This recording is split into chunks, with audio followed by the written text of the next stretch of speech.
Why was I silent? Because that's what good Adventist women do. They don't make a fuss. They don't attack the church. They don't challenge male leadership. And with all of my heart, a good Adventist woman was what I wanted to be.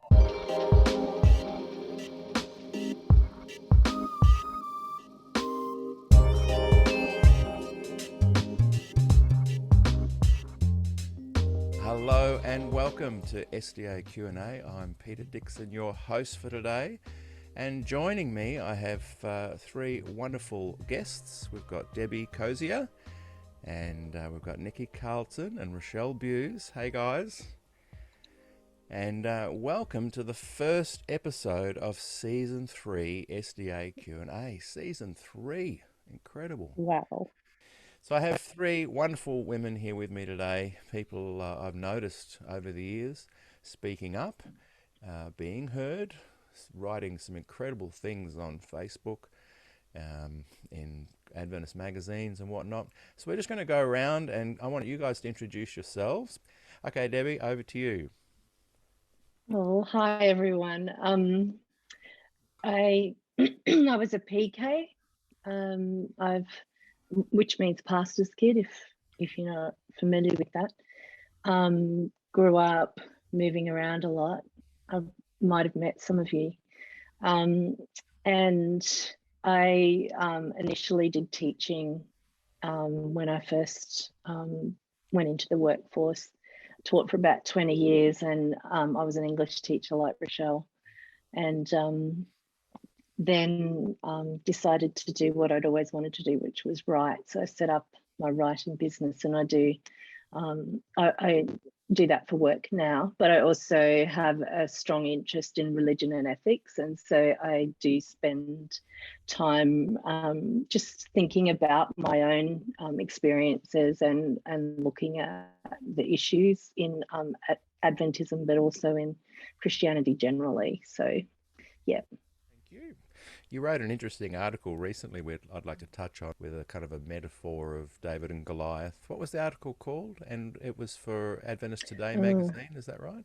Yeah, it was. I can't even remember what it was called, but it had to do with David and Goliath, and I just used that as an analogy. And because what I wanted to do was really look at the issue of women's ordination from a fresh angle. I think we're all a little bit fatigued, perhaps, with the topic. So I thought, well, I was listening to a podcast, which is often what sparks an idea for me, and it came from that. So yeah, I can put that link up later if you'd like.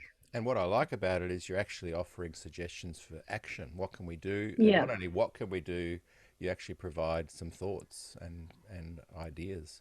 So that's fantastic. Rochelle, tell us a little bit about you. I'm Rochelle. As Debbie said, I am an English teacher. I'm a religion teacher and an English teacher. I sadly just got back into the workforce after taking 6 years to do some further study and have babies. Now I have less time on social media, which is really disappointing to me. I really enjoyed it over that time of being online pretty constantly. I was just thinking, Peter, in response to what you said, you're talking about segregation in the 60s, but it wasn't until the 70s that Mary Kay McLeod came forward for equal pay at the General Conference. So we're talking, even after the 60s, it's really been ingrained and embedded. Yeah. And Rochelle is very involved with our sister Facebook group, Voice, SDA People's Voice, and she's one of the admins there and does an incredible job. So thanks for that too, and thanks for being here, Rochelle. No worries. And Nicki's a bit nervous about being here today. I do feel the love, especially from the Voice community. I really have enjoyed engaging with it because I have chronic fatigue syndrome right now, and I have for the past 10 years almost, and I can't go to church. So it's been a really beautiful experience for me to have an online community. Even before COVID, I lived like I'm in lockdown. For the last 10 years, I've lived like that. So, but I grew up in a fairly, I thought, a liberalish sort of SDA family. But looking back, I would change that view. But I started traveling at a very young age. We lived in the Solomon Islands, and that gave me such a good cultural awareness. And from there, I just took any opportunity to travel, live China, England, Canada, did university overseas, and just loved it. And God led me to do Youth with a Mission, a discipleship training school in Canada. It was just miraculous how that happened. And I learned so much on that about hearing God's voice, and really took me on another journey into ministry. And I kept traveling, stayed in America for about 10 years and around the world as well, doing prayer ministry, because I really wanted to help people connect to personal experience with God, not just go to church and be passive and listen to somebody else's stories, but actually have that experience themselves and learn to hear from God. And in that amazing journey to going through as many different churches as I could, Adventist, non-Adventist, crazy churches, healing churches, small, mega, large, whatever. My passion was to gain the gift of discernment, or to at least find some sort of discernment in all of that. So that was my journey. And then the last 10 years after America, I had to come back to Australia. So I've been here fairly sick. But I've had the gift of looking after 3 adorable nephews and nieces. So I feel like my life is blessed, even though to others it might look like it's ruined. I think I'm very blessed right now. So that's me.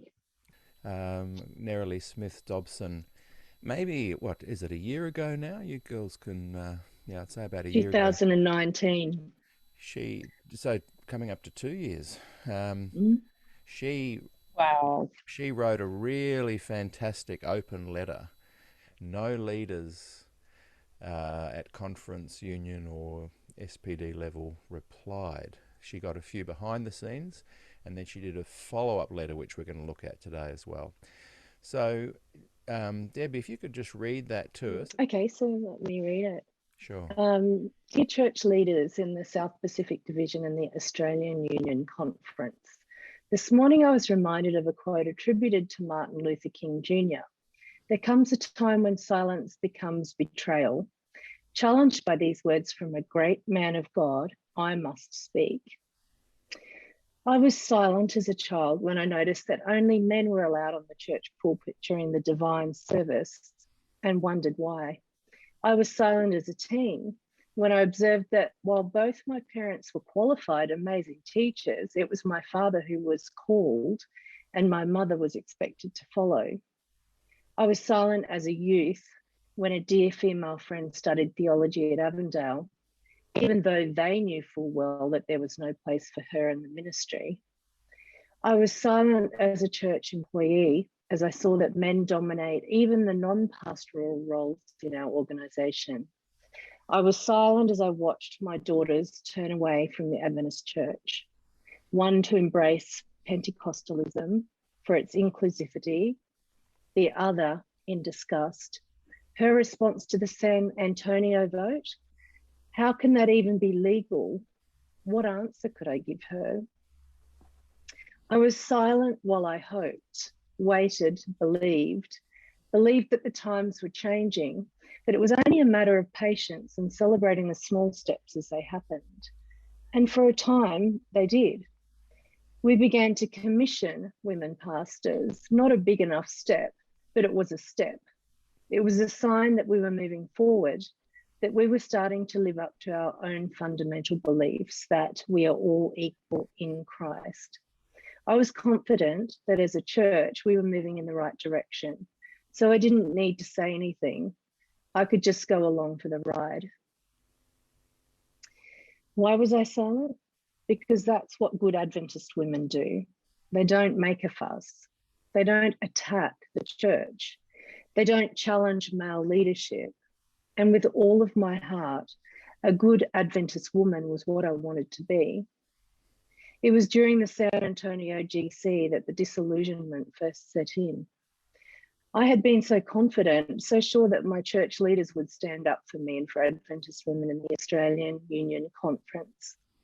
I was sure that even if the vote didn't go our way, we would be represented, that someone would speak up for us, that you would speak up for us. You did not. The scales began to fall off my eyes. More and more, I began to see the pain around me.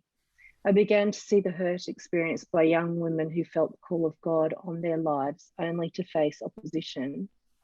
I began to see and understand how the insidious patriarchal substructure of religion underlies all manner of inequality and abuse of women, and how a truly equal society would bring healing and abundant life for both women and men. And I began to recognize the pain that my own heart felt after a lifetime of being positioned and manipulated by my church to think and feel like a lesser being.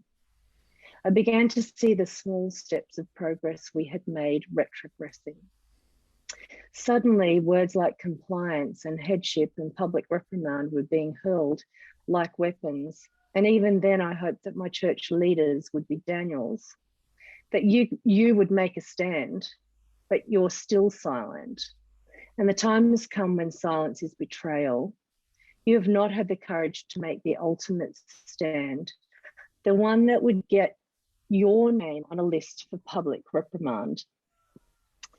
There are 4 brave European conferences and 2 American conferences whose leaders have stood up, who had the courage to defend their conscience. I desperately wanted to see the words Australian Union Conference on that list, to know that my church leaders really did care about the 57% of their members who trusted them to lead with grace and integrity. I felt personally betrayed, and betrayed on the behalf of my church. I can be silent no longer.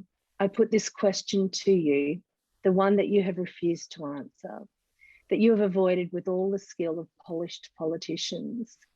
Please do not hide behind affirming women in ministry or point to commissioning as evidence of your support.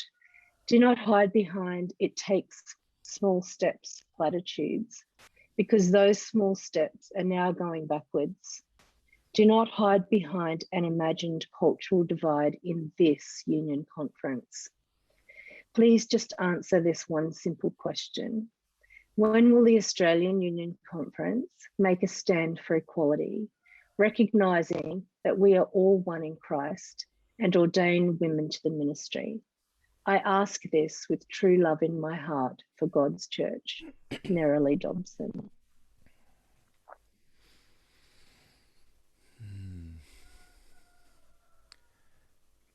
Personally, I felt so affirmed when she wrote that.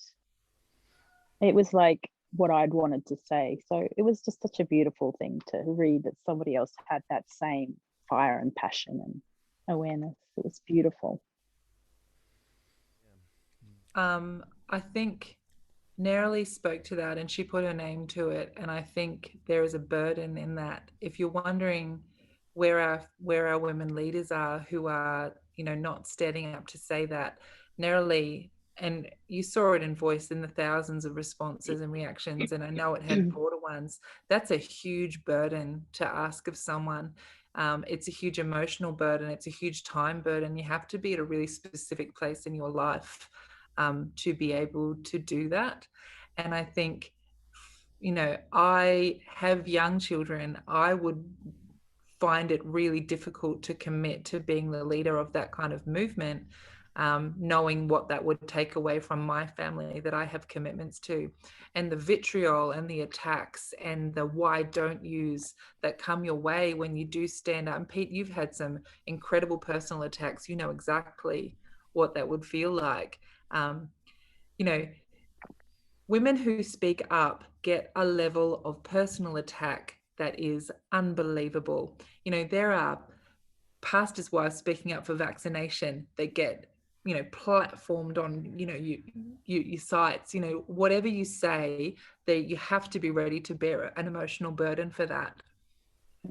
And that came out of such a place of vulnerability, and Nicki spoke to the power of it, and you can feel the vulnerability and power in that. And to open up a hurt and vulnerable place to more burden and more attack is a huge request on anyone. Yeah. Mm.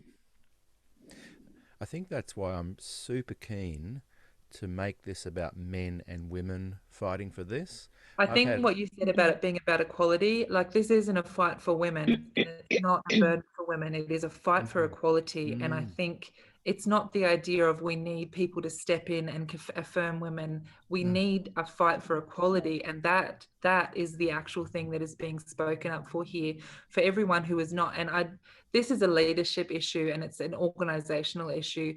We all know the personal feelings of everyone, but until our organization is willing to step up and do that, our organization is not equal. And I'm sorry, there's no getting away from that. And your personal feelings don't mitigate that, I don't think. yeah.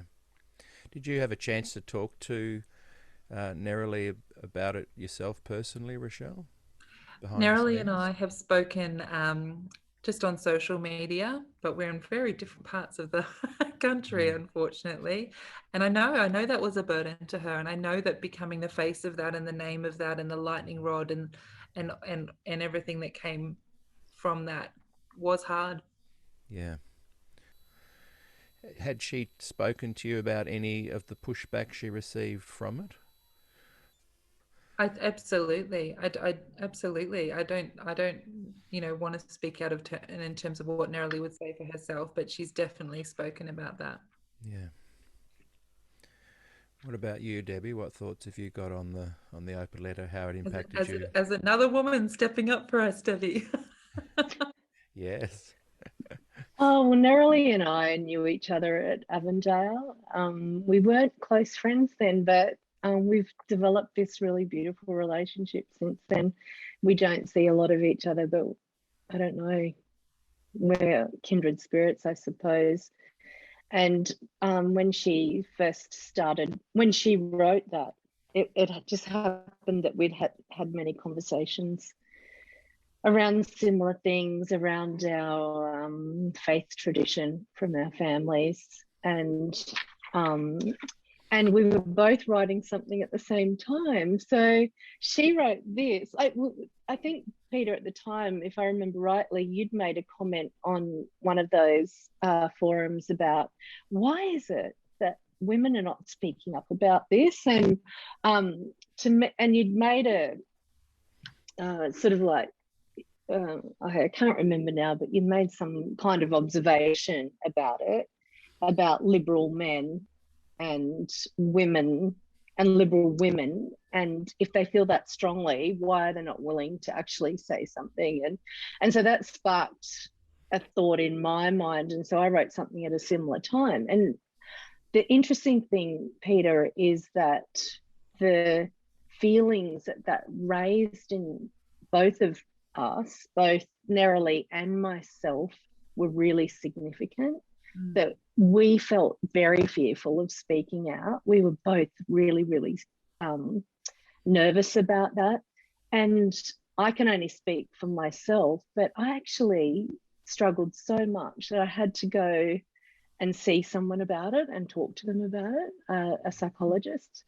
I know that's probably shocking to a lot of people, but the fear of making yourself that vulnerable, and perhaps the tradition of women, Adventist women, not being vulnerable, because this is a very vulnerable topic, is something that is quite challenging. Yeah. I've gotten stronger since then. And I recall at the time, there were lots of women, including yourself and Rochelle and Nicki. I would notice you guys writing stuff, and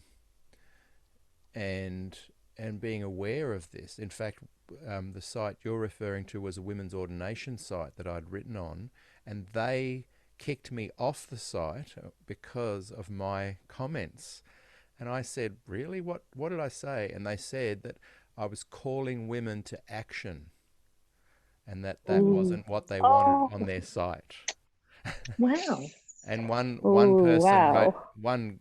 one person wrote to me and said, it has to be a woman that calls women to action. And so my big thing is, well, if you look Yeah. at Rosa Parks, what happened next?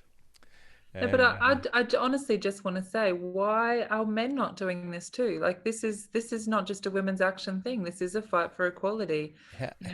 how many men were saying, how many Adventist pastors were saying, well, if this goes through, I'm going to turn my ordination into a commission. There are some, and bless them. Yeah. Yeah. I was at the San Antonio GC, and Wow. just to feel a global shock when the church leaders of your church, that sort of your family, sort of your that are your mentors, people that are here, cheering you on into your journey, wherever that may take you, ministry, missionary, whatever, to hear them proclaim loudly that you are not equal, that you're not worthy. All of these sorts of things was such a push down. It's sort of like a global push down and suppression. It was nothing else other than suppression. And there was a shock. And I think there was so much shock and sort of like a shame. Like, why did we ask? What did we ask? What did we ask too much? What did we do? What have we done? Where do we go now? And this shock sort of lasted for quite a while. And I think, I don't know, the shame that you feel that something went wrong, and you don't know how to fix it. So it's really a hard position to be in, to internalize that shame, because you're a woman. What is the reason? What's the reason again? You just really find it hard to even psychoanalyze it, that why in a church that has equality as its core, has a woman as a leader once, you just ask, what is going on, and why, and what's wrong with me to be wanting to push, to be wanting a change, and why is nobody doing anything? Am I crazy? Yeah. That's what you feel. So you're wanting a change, you're wanting action. And so anybody who's doing something does make other people feel less than. I mean, our union is a worse union because, and I'll say it bluntly, is a worse union because other people have already done this and we have not. And that's the reality. When someone stands up, it makes other people look weak when they do not do the same thing. And women bear such a burden for that, and we internalize such a sense of responsibility for what happens. And there is a sense that if you do something and you do it wrong, you've set everything back and you're responsible for that. And we are taught to be perfect before we speak up. There isn't a culture where women can do it and make mistakes and do it along the way. And I don't think there's any coincidence that it's Debbie and Nerily who have voiced these amazing written plans as English teachers, as women who are articulate, who have literally spent decades training themselves to speak, and to speak rigorously and logically and in ways that will be heard and understood. Whereas women who do speak off the cuff, if you get emotional, if you get it wrong, if you say the wrong thing, if you meander or go the wrong way, you are going to be setting us back. And so it's hard to be the spokesperson for that. And we are taught to put a perfect face on and have it right and get all your ducks in a row and not make the mistakes, because you get that crippling shame that Nicki was speaking about. And you have to be really wrong to be wrong in public to be a leader. Yeah, well said. And Peter, I think the other thing that you don't realise necessarily, or other men don't realise, is that we carry not only the responsibility for it, but we've kind of got a double whammy. So we're unequal, apparently, when it comes to talking about theology. We're unequal when it comes to thinking, because we're not logical enough, we're too emotional. And then, I guess you putting the pressure on women, why aren't you speaking up? You're not actually necessarily understanding that there is that additional burden that we do carry quite an additional burden, to be perfectly honest. So, and you're so right, Rochelle, talking about the fact that we have to be when we speak up, it has to be kosher. We're afraid that if we say something that might not be kosher with the Adventist Church, then basically we lose all credibility, influence and credibility. And I wasn't trained in Greek. I wasn't trained in the languages, you know, and so when I speak out of equality, I'm very open to those accusations of you're not speaking biblically, you know, and we do not have that grounding, because that has been such a masculine space, that to enter into it just out of basic human equality is terrible. And I think for those of us who are unadventized enough to understand that this is an unacceptable issue, because you do have to be unadventized to a sense to recognize how wrong it is. We are no longer Adventist enough to speak to it credibly. And so by speaking up, you are open to accusations of, when was the last time you went to church? You know, do you hold a leadership in the children's Sabbath school? You know, have you done all the things, and do you have those credentials? How many times do we have to say, I am 5th generation Adventist? I am, you know, I have done this. I have done this. We're trying to prove we're Adventist enough to have a voice in a situation where that voice is not actually given to us. Rochelle, that reminds me of when I was first asked to write for Adventist Today by Lauren Siebold. And what happened was I just said to him, but I don't know whether I'm Adventist enough to write for that. You're not alone. And he, you know, like, who's going to listen to me?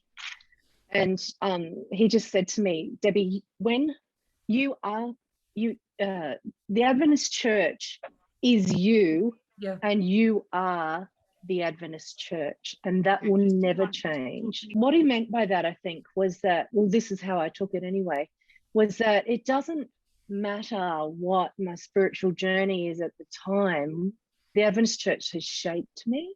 Absolutely. And therefore, I have a right to speak.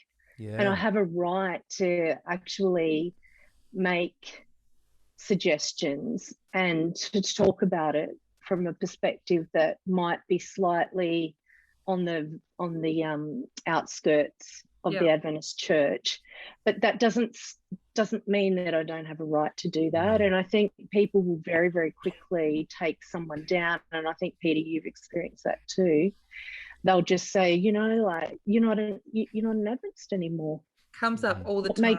Every time I speak up, even in SDA People's Voice, I get this accusation regularly. You know, your theology isn't enough, but it is. I am Adventist to my bones. Peter, there are a lot of women as well. We had Adventist Today has this Sabbath seminar that they run each week. And I know that when one of my articles came and I was asked to host it, and I was talking about why aren't women speaking?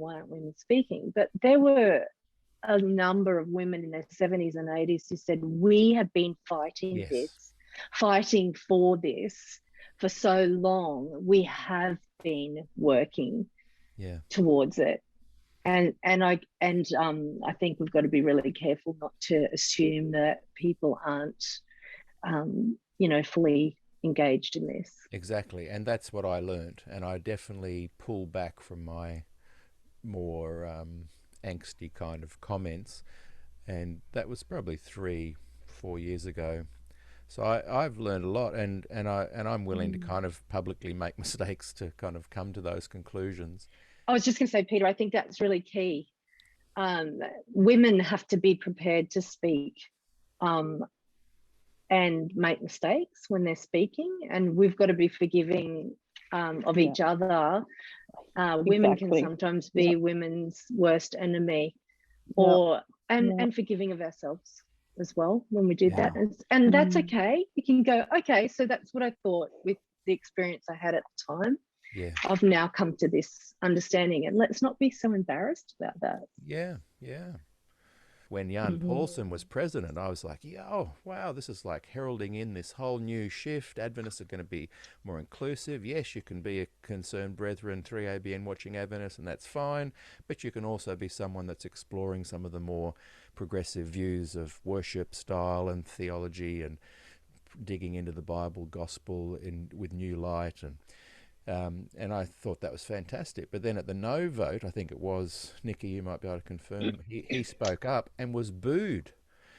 Different leadership got in, and in Nerili's open letter, she refers to the compliance document, which now has teeth, which is actually put into policy. And when these guys that she mentioned have been speaking up from the Nordic realms, the Danish guys, the Norwegian guys, those unions over there, they've literally been warned. They've been given time to change their policy of commissioning men and women, and that they have to go back to ordaining men. So what's going to happen at the next annual council? So what happens is these women fight for 40 years, and then that Adventist DNA leadership comes up, suppresses again. So it's that loop that I've been seeing. I've seen women do great things, but how do we break the loop? And I think one thing is exactly what you just said there, Debbie, is to encourage people to just speak up, throw it out there, not be embarrassed, be willing to make mistakes. There's something about women speaking up publicly and unscripted that is super powerful. Nicki, can you just share a little bit more about how you felt at Antonio when you witnessed the no vote? And Debbie, I'm interested in your thoughts on that too. When you heard about it, where were you and what did you feel? Nicki. Well, I think there's that feeling of betrayal and shock. I it took me a few years to process that because I was sort of doing my own ministry and sort of separate from that. But you start to see that this isn't necessarily advancing. It's actually suppressing again and suppressing worse, because suppression only happens when somebody rises.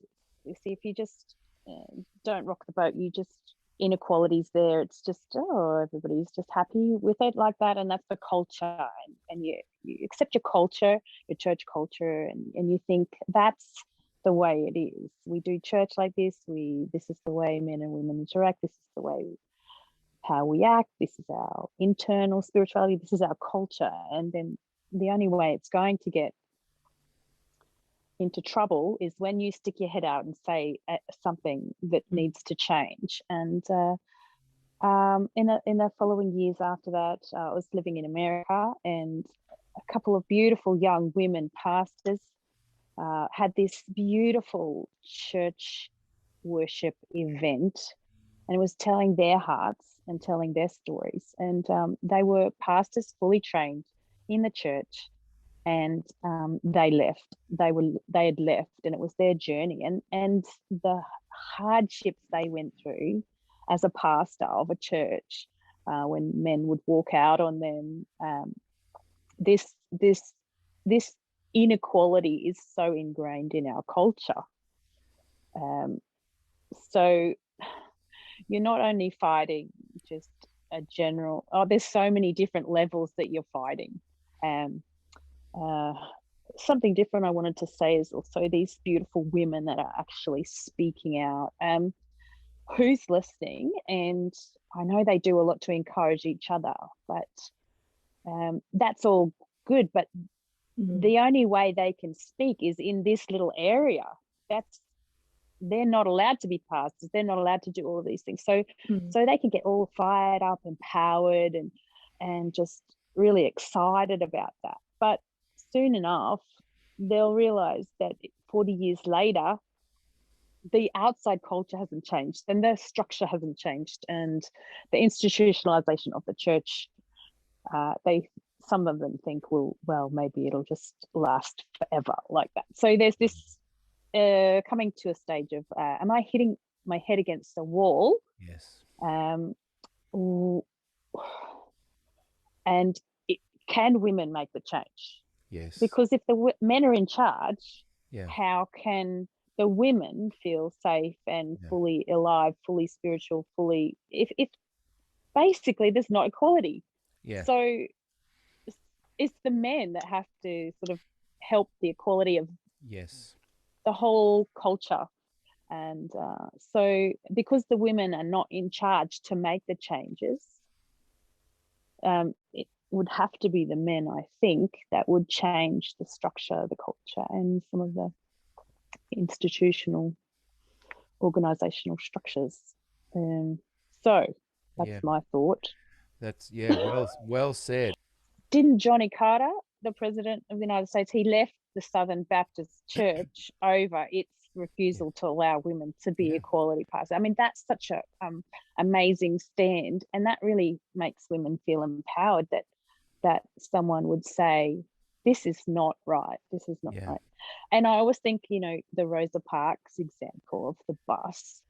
What is the bus in this situation? What would leaving the bus, what would standing at the back of the bus, what does that look like in this metaphor of the Adventist church? But I think, I have a sneaking suspicion, if we flesh that out a little bit more, it would be a man doing something. I would love to hear what the three of you have to say about what is the bus. Can women actually do anything? Does it have to be a man?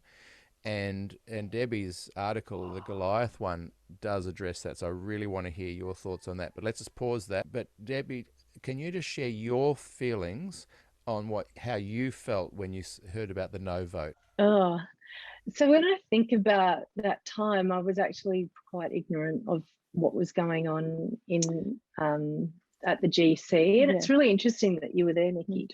My sister was there. I was a bit out of it too, sort of. Right. Well, my sister, Karen, and her daughter Taryn actually went there to that GC. So I guess I was a little bit more tuned in than I normally would have been. And for many years I sort of hadn't. I guess I got so much of it when I was a PK that I wasn't really that interested in the politics of it anymore. The politics was huge, you know, back then, and I'd had enough of it, to be frank. And anyway, so but I was interested because I knew that Karen and Taryn were there. And I also had heard that there was the women's ordination vote. So obviously my ears pricked up to that as well. And but apart from that, there wasn't a lot. And I guess I don't know what I expected. I guess it was kind of a disinterested observer. And I was like, it doesn't really impact me. It'll be interesting to see what happens. It possibly will go against women.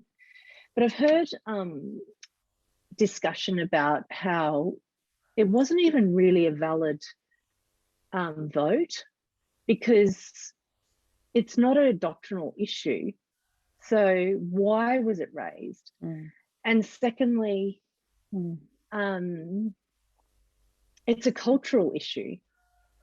And Peter often makes comments in some of the interviews that I've seen from him that really the levels of conference, I think the union level is one that is supposed to make those sort of cultural decisions, subcultural decisions.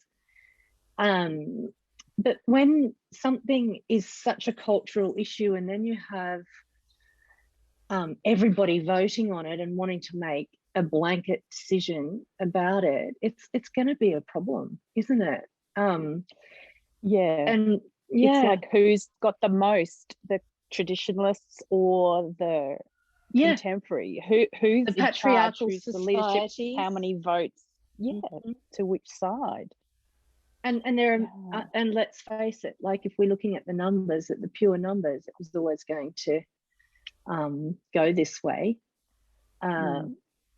So my niece, and I didn't mention this before, is actually a minister herself. She just did theology and she's working now as a minister in a church as well as a chaplain. So I was really interested for her And my sister's done a lot of ministry too as an elder. Very, very smart woman, and both of them are extremely intelligent. And I remember at the time asking them about it. It was quite interesting to hear their response, because I think they felt a little bit like I was so marginal in terms of Adventism that they wanted to protect the reputation of the church to me. That's interesting. So Wow. I don't know whether that's true or okay. not. I would have to ask them, but I remember them being quite, and maybe it was also just a matter of the fact that they hadn't yet processed it. So took me a long time. Yeah. So what actually happened there? Like, I could just imagine being there and going, you said you felt something quite strongly when you were there, which is really interesting. And I'm sure they did too. But when I asked them about it, they were just like, oh, well, it doesn't affect us. And, Taryn was like, I'll still be able to do, this great job that I really wanted to do. And that,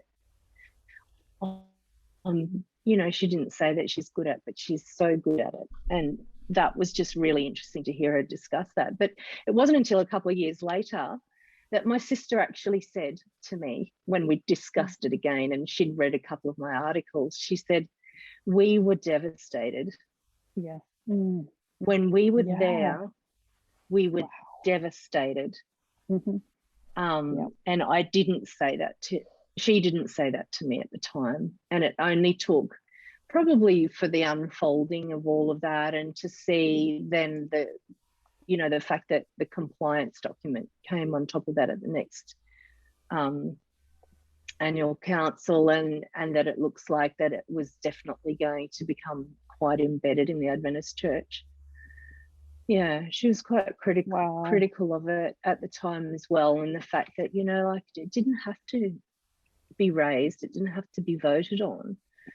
It was wrong that it was voted on. It was voted on at really a foundation that didn't belong to them. Not biblical, yes.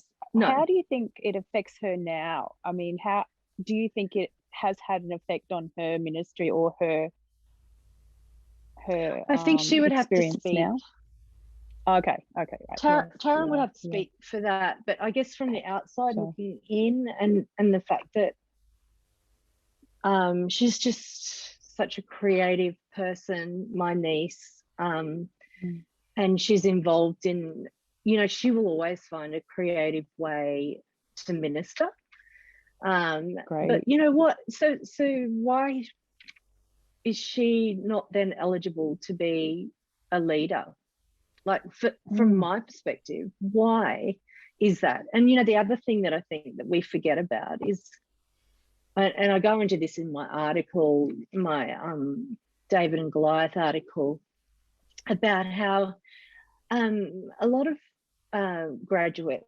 theology graduates will actually be given a role, and will even stay in sort of like a woman to woman role or a woman to child role. So you'll see a lot of women in ministry who are actually chaplains at schools, and they're also chaplains at hospitals and things like that.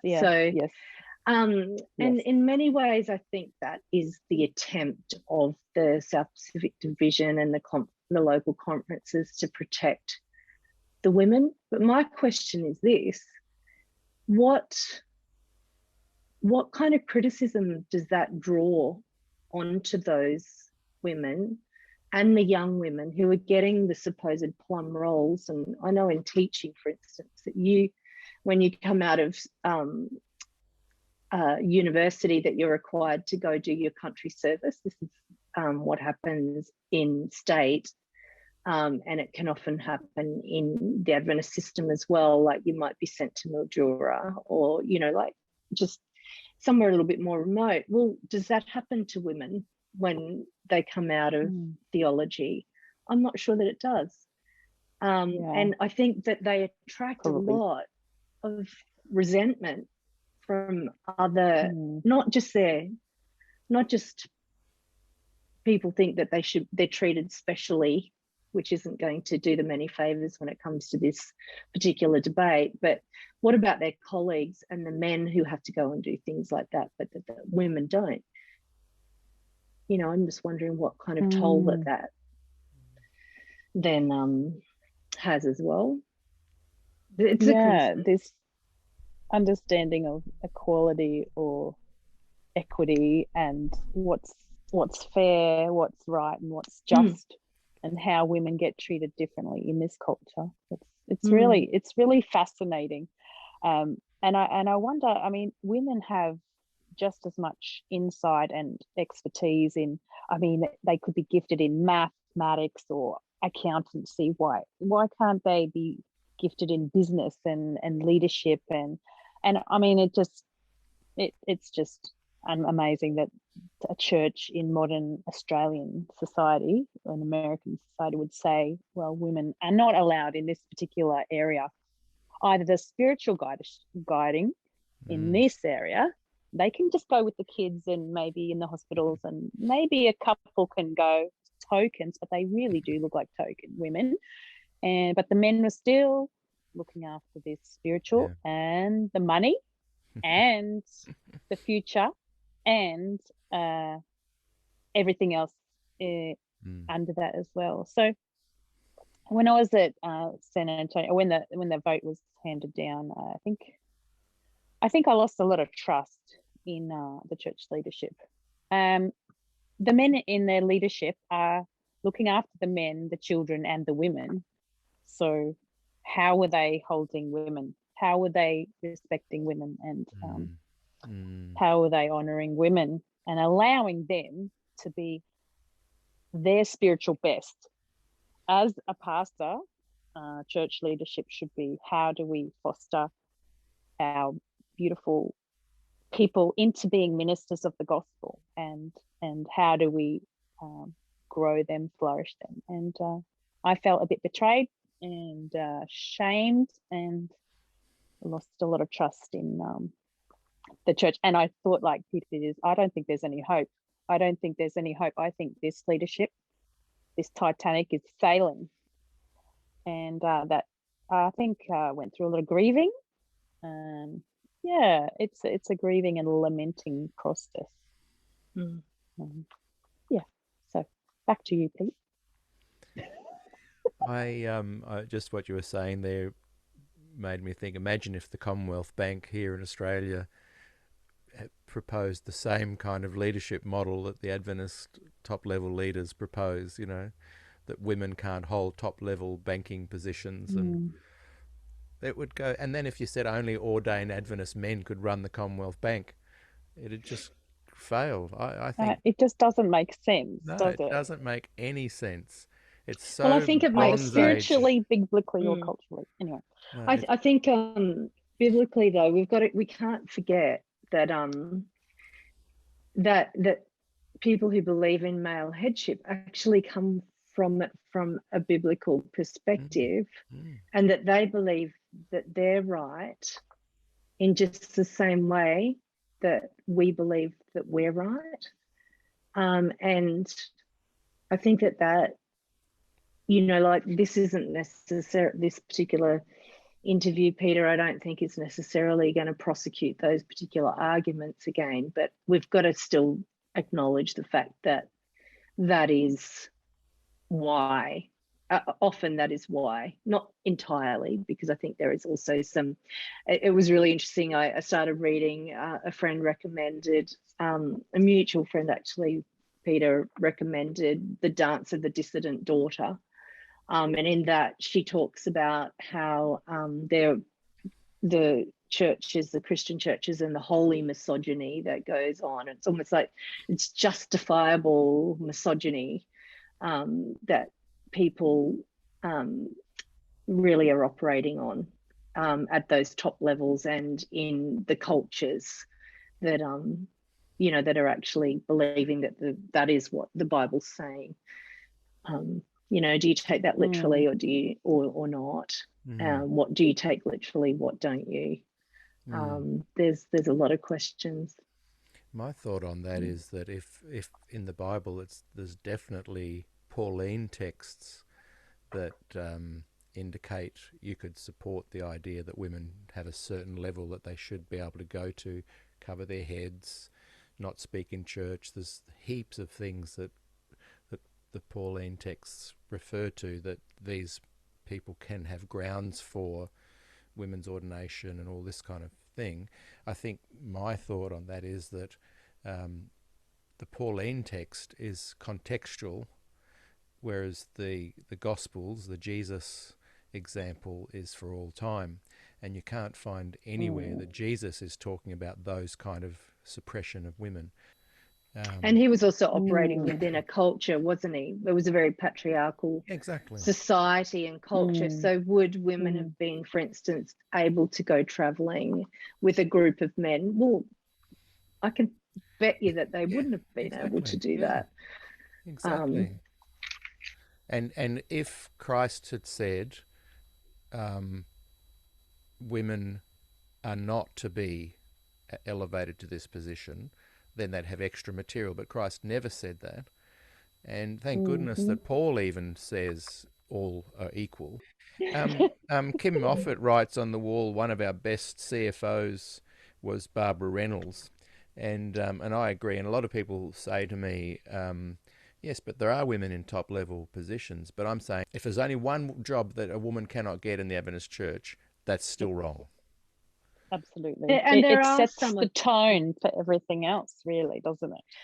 And I think also, Peter, that those women who are in those kinds of roles are the exception that prove the rule. They're exceptional people.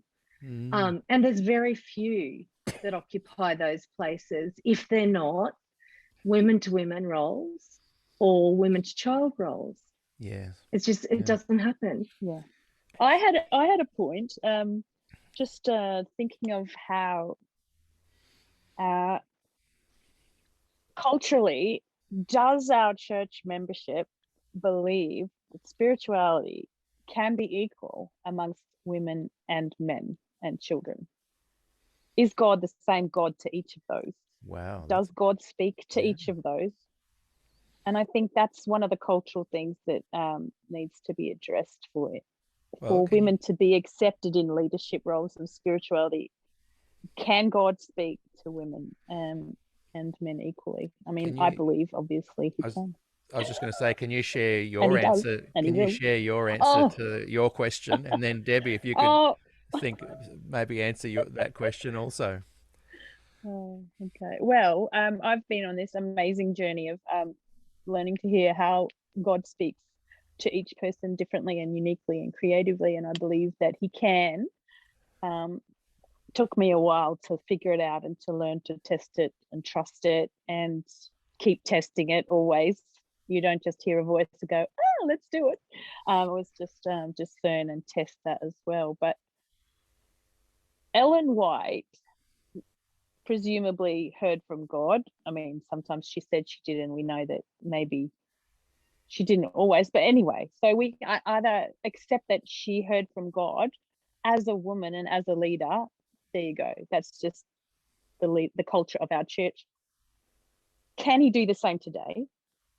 And I believe because God can speak to every person individually through his Holy Spirit, that can be the gift of prophecy that is prophetic to a varying degree. We all can have the gift of prophecy. And I just totally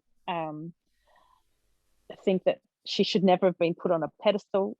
I think we should all have continued to learn to hear God's voice, to discern it, and keep moving and keep getting understanding and inspiration. And I think that's a tragedy of our church that we stopped. And I absolutely believe that we can all hear God's voice and all be prophetic and all be on the same level as Ellen G. White. Now, as a girl, you got taught that you would never be like Ellen White, that she was this amazing spiritual figure. And then sometimes you'd hear a pastor say, I heard from God, or this miracle happened to me. And you think, well, would this happen to me? And we often heard about other people's experiences. But we were never really taught how to have those own experiences and how to hear God's voice. I was never taught a sermon once that God would talk to me personally, and that is just such a great shame, that we've sort of haven't fostered that in each individual. But I believe that we all have the same potential to hear from God. As Ellen White, that's probably totally heretical. I don't believe I just said that. No, I love it. So, Yeah. Debbie, what are your thoughts on Nicki's very good question there? Mm. Do you want to say what the question was again, Nicki? Is it that God, does God speak to everybody in the church? Are we all allowed to basically? Are we all allowed to claim equal authority on the connection and specialness with God communicating with us? Each having our own unique gifts, though. I'm not saying that we're all going to be the same. I'm going to say we all have that connection that is special. Yes, exactly. Yeah. Yeah, sorry, I had a bad connection for a minute. I didn't actually hear you addressing me, Peter.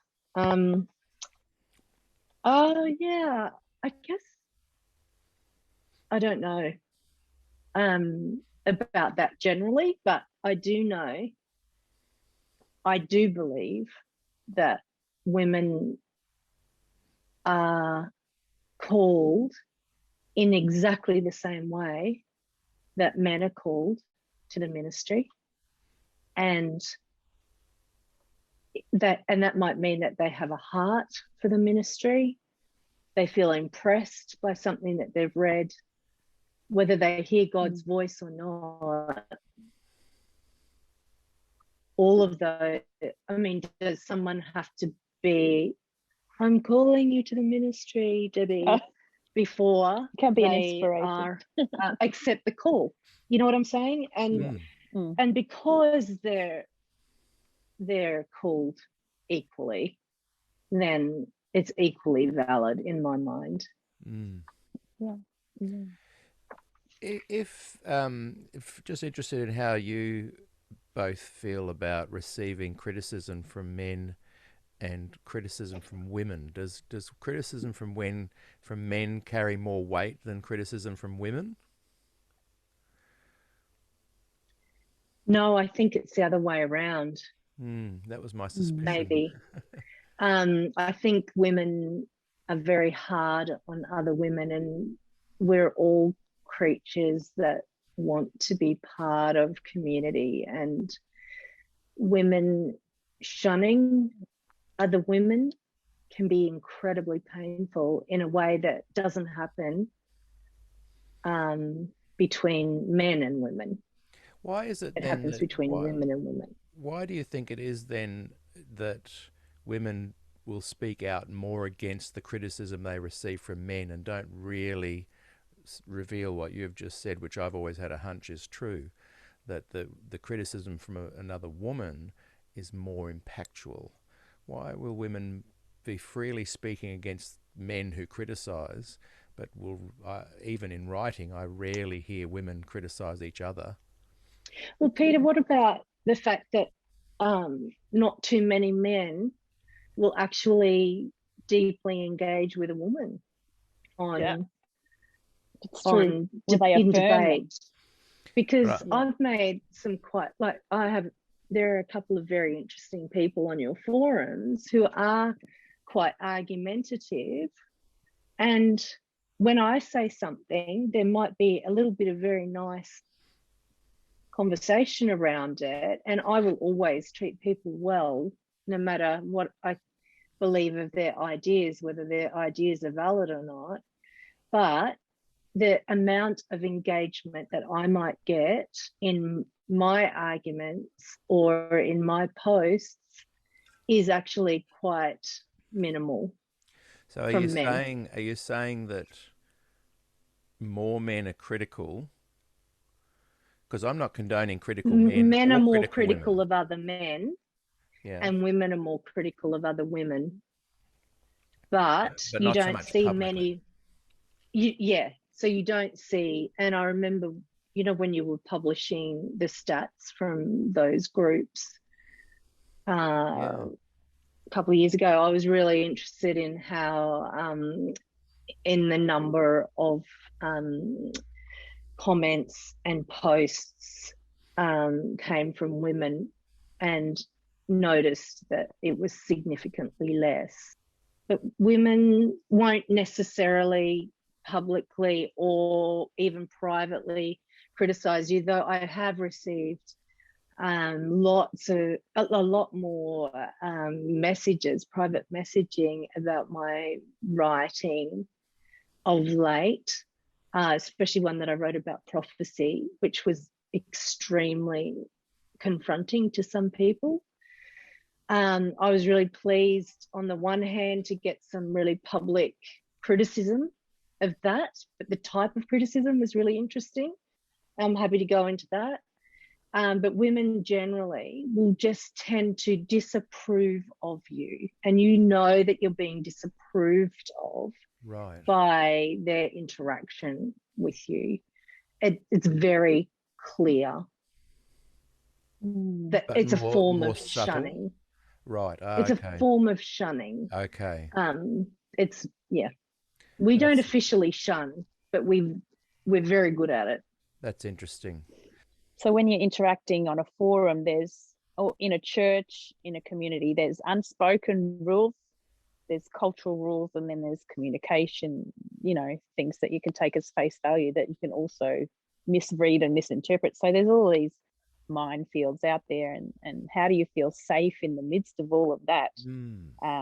There's people on the spectrum in the conversations, but we don't know all their backgrounds. So it's really, you have to be really quite brave to be able to speak out and not really worry about the repercussions. Knowing when to step away and knowing when to help other people and see when they're struggling as well. It's really key as well. In many ways, what women can lose is being kind of ridiculed in a way by men, but then ostracized by women, and suddenly waking up to no friends quite quickly. Whereas men tend to kind of, I think, Debbie, you've noticed this, I'll be engaging with some men-to-men robust sort of stuff over in Voice or somewhere, and I'm giving back to them as good as they're giving to me. Yeah. And then it ends up with going, okay, bro, how's you going? Oh, show me that drone footage again. That was really cool. Yeah. Or something. So much love. Peace with it. Yeah, it's like, I mean, so for us, we have less to lose perhaps than you guys. Yeah, exactly. So Women often have a lot more to lose. Yeah, and that makes me pose the question, well, is it best not to speak up then? Is it best to stick to the scripted kind of positive messages here and there and playing it safe? No. What do you both think? You're both shaking your head. No. But tell me why, if there's so much to lose. Yeah, good point. I think people are at whatever stage they find themselves at, and often that is that as you get older, you feel less tied to what other people think of you. Exactly. And then when you feel that way, people actually do respond to you less aggressively. It's weird. It's an irony, isn't it? It's ironic, and I think women have to take responsibility for that to some degree. Like, that's what I love about young women, is that young women are so confident these days. Many of them are, not all of them. A lot of them suffer anxiety, but they've grown up believing in their worth in a way that women in my generation just didn't. We didn't believe that what we had to say had any value. So it took a long time for me to come to terms with the fact that, hey, what I have to say is okay. Maybe I could even contribute something that is really valuable to the discussion. And when you're used to being told to be silent, but I mean, you still cop the different kinds of responses that show a very patriarchal viewpoint, and I referred to something written about one of my articles, the prophecy article that I wrote, and it was responded to by a written letter by Marvin Moore, who's the Signs of the Times editor in America. And what I found from him was a really interesting perspective, because in that article that I'd been debating points of theology, but also, I'd tried to have intellectual arguments as well, and even use some evidence that I've extrapolated from a similar kind of situation or prophecy. And so made some, I thought, quite powerful points, and other people did too, but he went straight for the fact that I'd made an emotional argument. And part of my discussion in that was how I'd been very involved in, hey, welcome back. Welcome back, Rochelle. How I'd been involved in lots of missions as a kid, like I'd been involved in running them with my dad. And so there was some discussion about how I'd, how I was sincerely involved in that outreach and all the rest. And then how fear had impacted my life as well in some of the accompanying doctrines that go with time of trouble and all of that kind of thing. But he ignored pretty much all of those intellectual or theological arguments, or about how the whole 1844 had been arrived at. And he basically said that I was being a little bit, girly, probably. He didn't actually use those terms, but, that I was afraid, but you don't need to be afraid because we all have fear. So he basically invalidated, or attempted to invalidate, every single argument that I used. And it was in a magazine on prophecy, and there were many other writers who had also written about that topic, but different aspects of it. And yet he picked mine to come back at. So it got under his skin. But the way he attempted to dismiss it was really, really telling. And yeah, I think I'm a lot less, having gone through all of that, I'm a lot less angsty about sticking up for myself. Like I just now feel, Nicki, I think you will too, that if you do it more, you'll be less worried about those things, like the backlash, the social backlash, or the people saying stupid or mean things to you. When you realize that, there are so many reasons that people, like Marvin has spent his whole career writing, editing Signs of the Times. Of course, he's going to be upset about somebody making a strong argument against prophecy, isn't he? Like, I can forgive him for that. I understand. So not just for us that you take on the burden though, Debbie, is it? I mean, even in a small way, my brother has come to me and said how many people come up to him and say, "Oh, your sister," and and we are such a network, and there are other people who bear the consequences of our choices. Hey, welcome back, Rochelle. And I was just saying to the girls, we were kind of elaborating a bit on what you'd said earlier, that there is such a cost for women to speak up, as Nerily had done with her open letter, and we're going to get back to that again soon. And some stuff that both the girls said really hit me. That we kind of talked about a little bit, dug in a little bit more about what it is that can be lost for women, and that women are often more hurt by other women's criticism than by men's criticism. And I made a comment that, there's guys that I will chat to in voice, and you've noticed it, where we're both biffoing each other and kind of almost ridiculing each other and putting each other down and mocking, and then we'll kind of disagree, and then one of them will say to me, "Oh, hey, by the way, on your other group with guitar players, I love that song you posted by JJ Cale." And then we'll have a little chat about that. And okay, mate, catch you later. And I know Debbie's commented on that before, observing me having those kind of conversations. Guys don't have as much to lose. In fact, guys garner more respect by going, "I don't care what you think."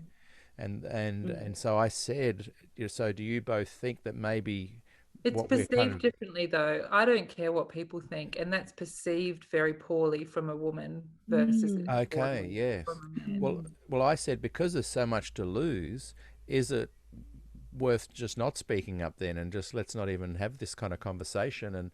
And both the girls vigorously shook their heads no, which you just did too. So I'm interested in what you think about that. Why is it important to speak up anyway, even though women have got so much more to lose in many ways? I think Debbie kind of touched on it a little bit when she was talking about the criticism that she got. That criticism of, "Oh, you're speaking from emotion," is one that's flung at women so frequently. And yes, sometimes I am. That's 100% true. And what of it? Why is that a criticism? I think what women's voices and women's perspectives bring to a situation. Look, I'm not one of those people who believes in biological gender being, I have my own views on gender, but what I will say is that we are definitely socialized to receive and understand and process differently. And I think the whole taking emotion out of public dialogue and taking it out of discourse has been a huge mistake, and the reliance on blind rhetoric and the assumption that you shouldn't care about other people's opinions, the assumption that you should be able to, take a bit of biff and throw that off. What a bizarre thing to think. Why should we have to throw that off? Honestly, if people say hurtful things, that's hurtful. Yeah, exactly. And if someone says, "Oh, you're angry," yeah, I am. So what? That's it. And if my reason for feeling something is an emotional reason, then that is also fine. And Nicki speaks a lot about the gift of discernment, and I think the gift of discernment is not always a rational thing. Sometimes it is. I don't believe that the Holy Spirit always speaks to us through, here is a list of rational reasons why this is correct. I think sometimes you are given a vision and a mission, and I think we need to learn to speak to that emotional reasoning as well. And I think women are, in general, more likely to speak from that place. And I think there is a reason why that is dismissed. Is because you can't necessarily argue with its rightness. When things are said that are true, when things are said that are true, like when Neroli spoke about her truth in that letter and her experience, it feels true, and you can't reason that away.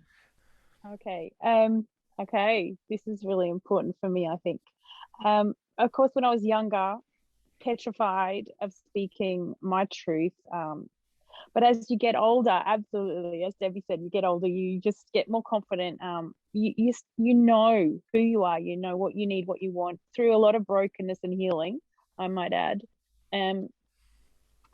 So what do I have to lose? I have to lose, when I speak out, my church, okay? Friends and my church. My family no, they're not going to lose me. So you have to think, is it worth it? And do I need a church? Do I need these friends? Or, you have to weigh up the cost of the harassment. Is this going to speak into somebody else's life and bless them? What I have to say and sharing that. But I think what I've found is that because I know the gospel, I'm not afraid of what the church thinks or what the people. I don't know. It's just this feeling of the profound worth, the profound value that I believe is innately in me because of the gospel, because of my understanding of the gospel.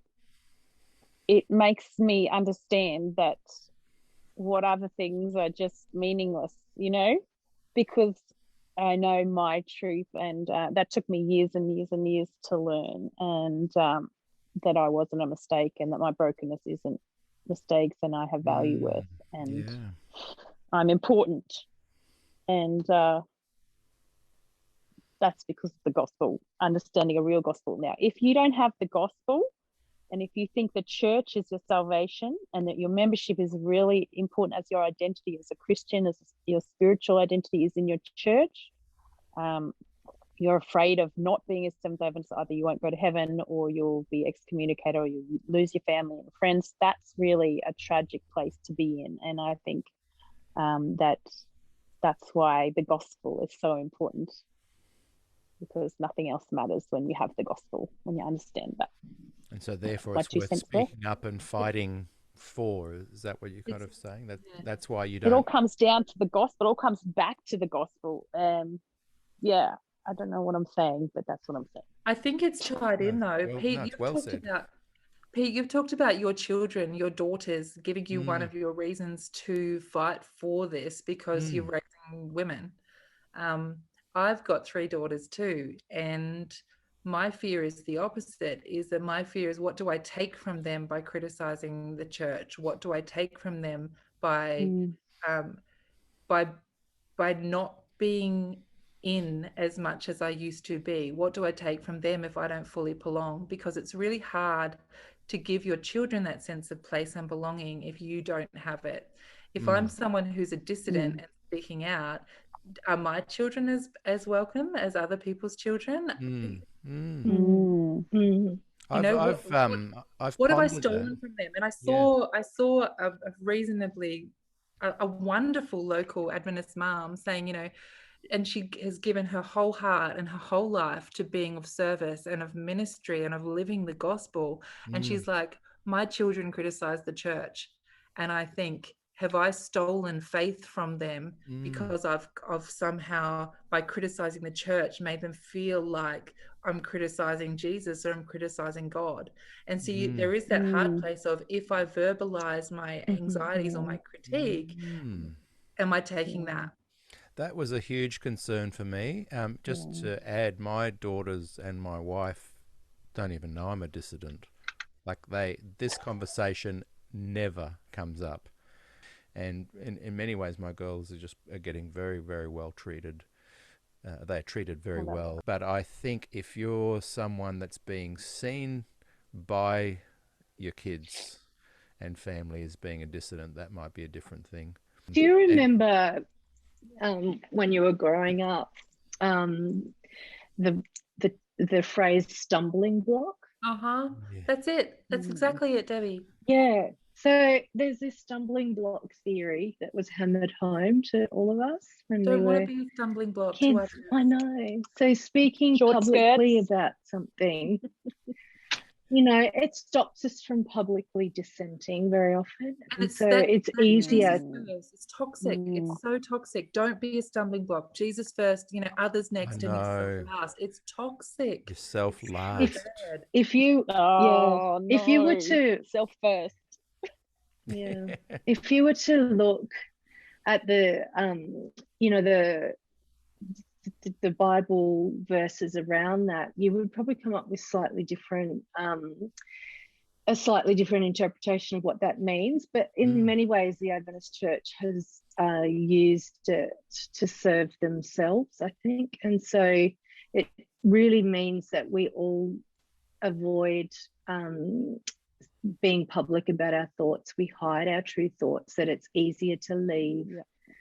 And I think the other really interesting thing is that we all are subject to that stumbling block theory, and that is where the suppression comes in with the Adventist Church. It's not just women, it's men too. Maybe it operates in slightly different ways for men and women.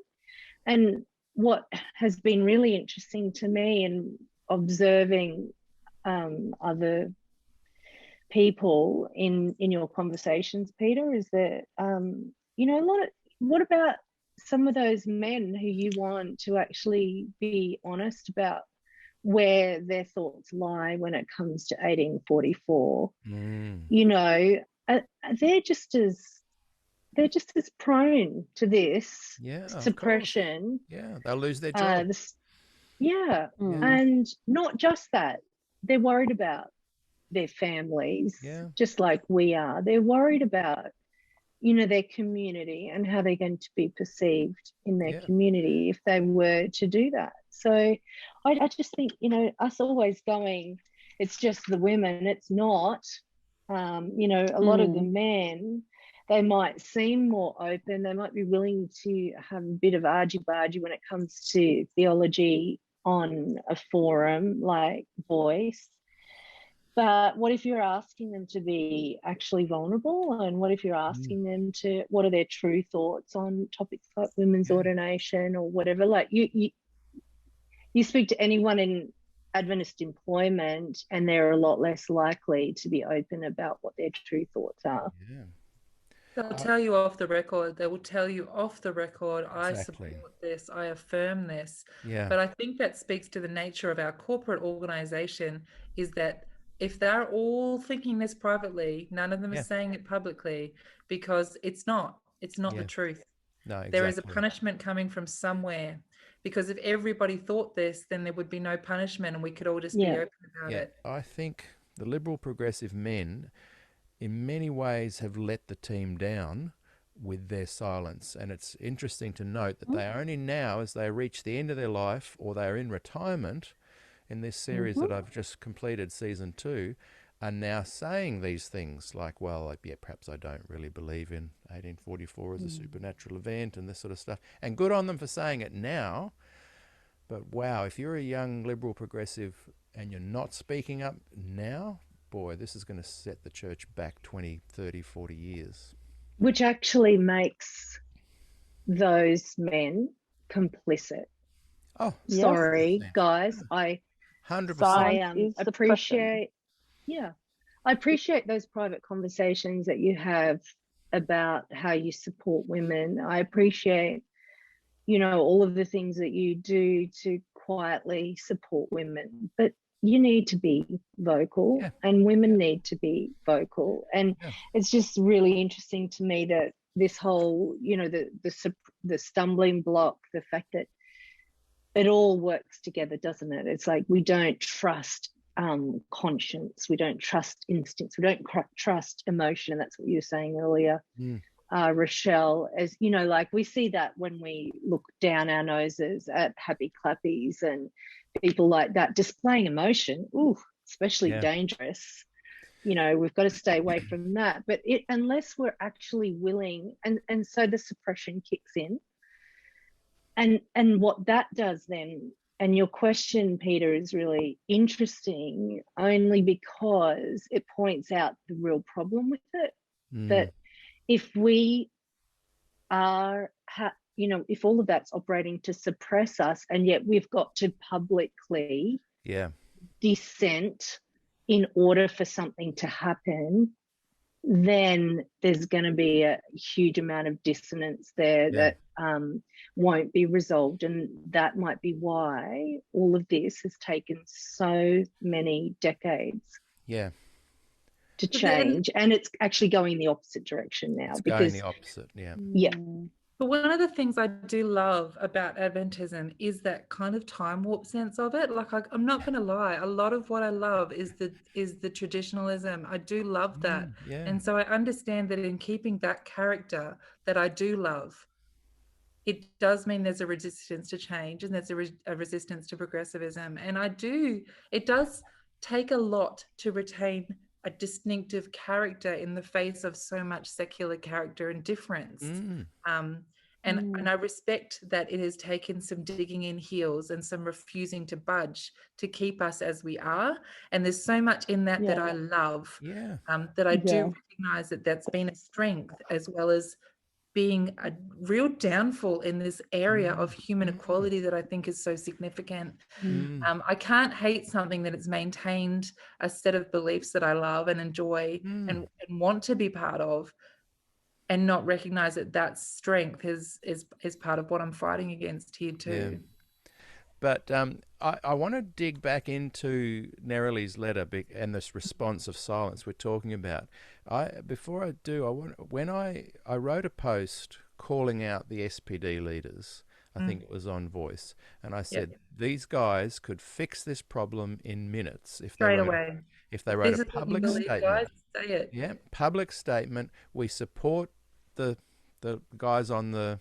I think I used examples of conservative and liberal youth proponents or organisations or whatever. I said, if you just said we're going to support those of you that have a more traditional historic view, and we support and love the more liberal progressive guys, you're all included, or to say we support one or the other. And that is the post that got the most flack from me behind the scenes and publicly. But guess where it came from? The liberal progressive women. You know, you're questioning our leaders, you're rocking the boat, you've got an axe to grind, you're just bitter. Oh, axes to grind everywhere, right? Yeah. You're just angry, you're just bitter. And that shocked me. There's something where these men are elevated. So I see there's two problems. The elevated men that are keeping other men and women out of their little network, their little club. That's happening. And when you attack them, both liberal progressive women and men attack you for doing that. That surprised me. So I'm interested in your thoughts on that. Why did I get such a backlash? I would have expected it from the Conservatives. No, they were cheering. They don't like the leaders either. No, they really don't. This is one thing when in my private messages with these super conservative fellas that we can all really understand is that you can't claim both. I really believe this. You have to stop claiming I am progressive, but I'm also holding a conservative position. Yes. Like we've got to be true to ourselves. Just totally. So just a quick... I have the idea of like this rocking of the boat, and I think a lot of people feel safe in that, whatever it is, the culture, the way things are at the moment. And people are petrified of falling out of the boat and not being able to swim or something. They don't know what's out there. And I think this happens in racism and patriarchy as well. There's a lot of people will stand up, like migrants will become Trump supporters because they may want to identify with the culture that they're in and be more like the culture that they're in. In so doing, they're sort of like ignoring some obvious facts. But there's this, we just don't like rocking the boat. And but I think if we change our understanding of this boat as a structure, a secular sort of understanding, institutional, a church, a man-made religion, and if you feel like, you know, that's shaky, then something's really wrong. You want to really get to solid ground. And I think if we knew, we'd just jump in the water and realize we can swim, because, you know, I always go back, if you know the gospel, you don't need to be in a boat. You can just swim to the island and be rescued.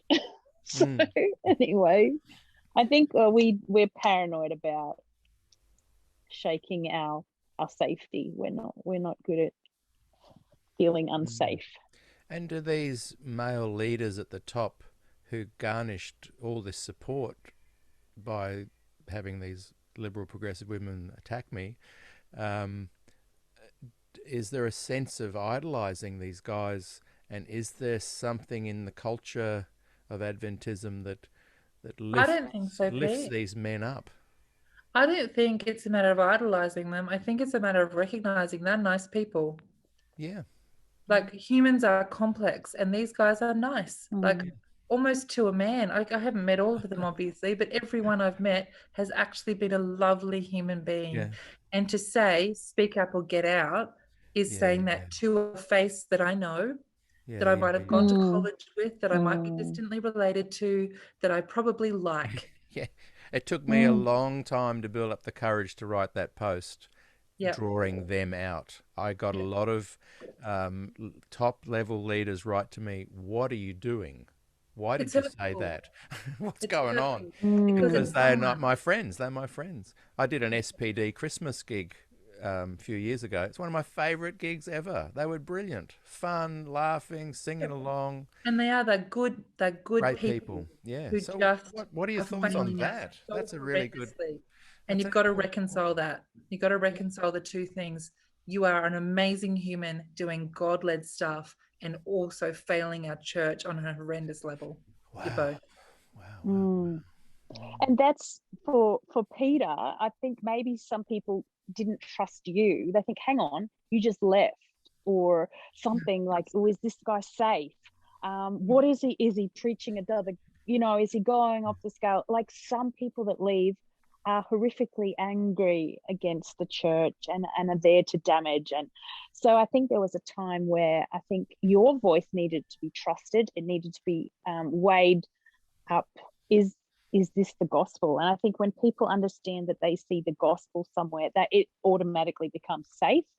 And I think that's why you've created a safe place. Because the more direction we travel to the gospel, the heart of the gospel will be safer. And we won't be afraid to rock the boat because the boat's over there and we're heading over here. So we're good now. Yes, yeah. Man, your leaving post was a thing. That was the thing, wasn't it? That surprised me. I'll tell you what, that took me that was a day. Whoa. I'd spent, maybe I was chatting to a really close friend and we were driving to a gig, and it was a long gig. It was like to Melbourne or coming back from Melbourne. And I just heard myself saying to him, I'm not going to be a Seventh-day Adventist by the time I hit my next birthday.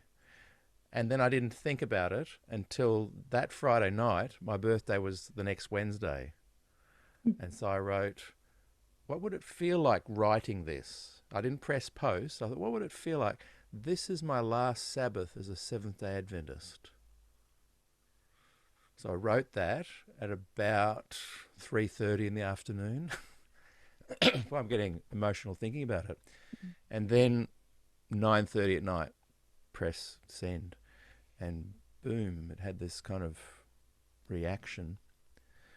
And that's what we're asking for, Peter. We're asking all of these men to have that journey. You know what I mean? And you know what that's been for you for a few years. You saw what that one post was, let alone the impact that it's had on you in a rebounding way. And we're asking so many men, and you thought it and then delayed it and had to test it, do you know? And that is where they are. They're stuck there and they don't have that conviction on this issue to make them pull the trigger on it. They just keep hoping they can edge around it. Yeah. And I think too that it's a balance of values. So we have, and we conflate the work and the continuation of the work, whatever that is, because it's quite nefarious when you think about it. And really the work becomes the church. And we say that has more value than individuals. And yet, and we often say that the individuals that matter are the ones that we're trying to bring into the church, but we don't realize that the work also goes on in the aisles and the pews and the back rooms and the Sabbath schools of our church as well. So we're really actually doing a disservice to the work that we elevate above everything. We don't realize that that's what we're actually doing. Yeah, Milton Hook said a profound thing the other day when we were listening to the two of the key players in the Glacier View.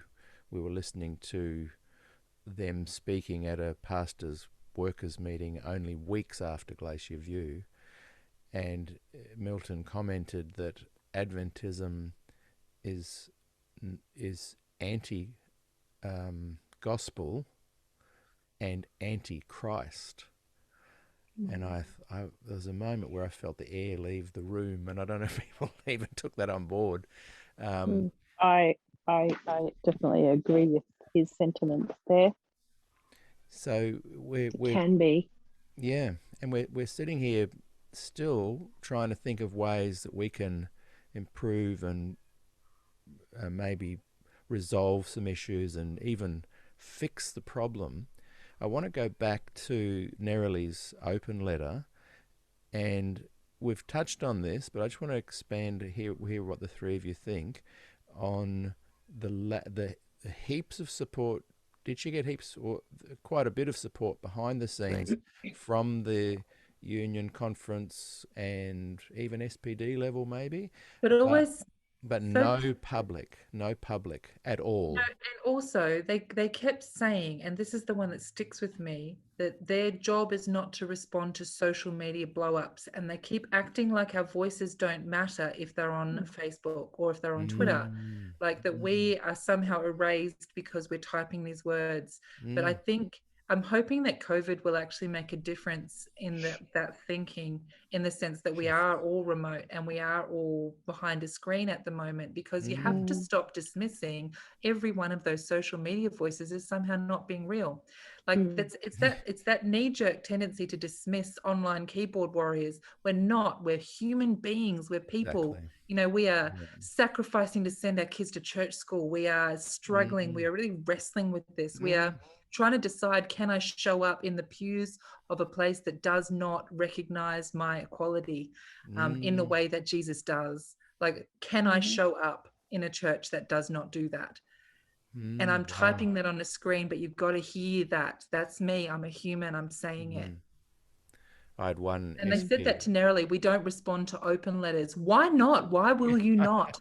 Why would they speak publicly about their personal convictions? No, but they say if it's an open letter, we automatically don't reply. If it's on social media, we don't reply. And this is the things she was told. But that's ridiculous. This is where we are. This is where the congregation is. Yeah. Meet the people. Your job is to meet your flock. And this is where we are. Yeah.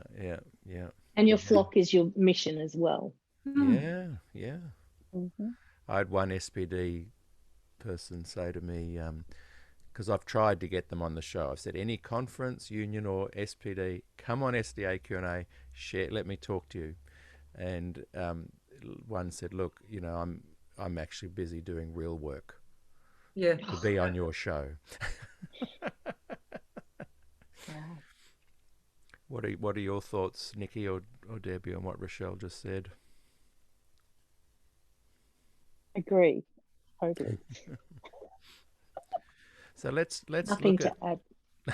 let's look at the fact that no one wrote publicly to that open letter. You've kind of nailed why they didn't, but is there any last comments on that?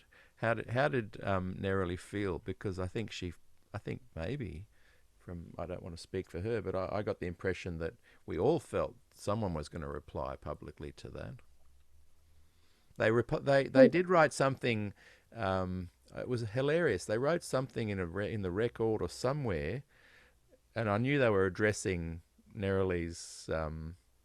It was the head guy. He wrote something, and great guy. I went to college with him, Glenn, and a lot of people wrote to me. See, he is saying publicly he supports women's ordination. I said, there's nowhere in that article.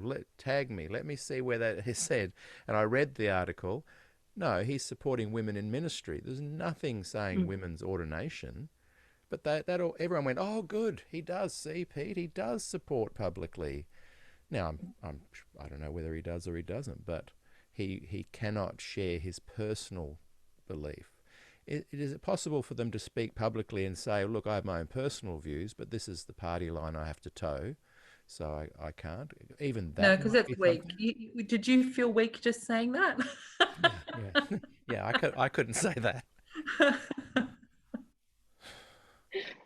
It was really interesting that how gracious Nerily was, and even in her second open, it wasn't really an open letter, but it was a response, I guess, to the response that she received, and none of those, like she received 3 responses from 11, which is pretty She received three responses from 11. What? Yeah, so she wrote to 11 presidents. Oh, I see what you're saying. By name. And she received 3 responses to that, but each of them asked for confidentiality. Yes, yeah, I know. And not for Incredible. her to publicly repeat anything that she'd She said. really honoured that to me anyway. Like, she didn't share those emails with me.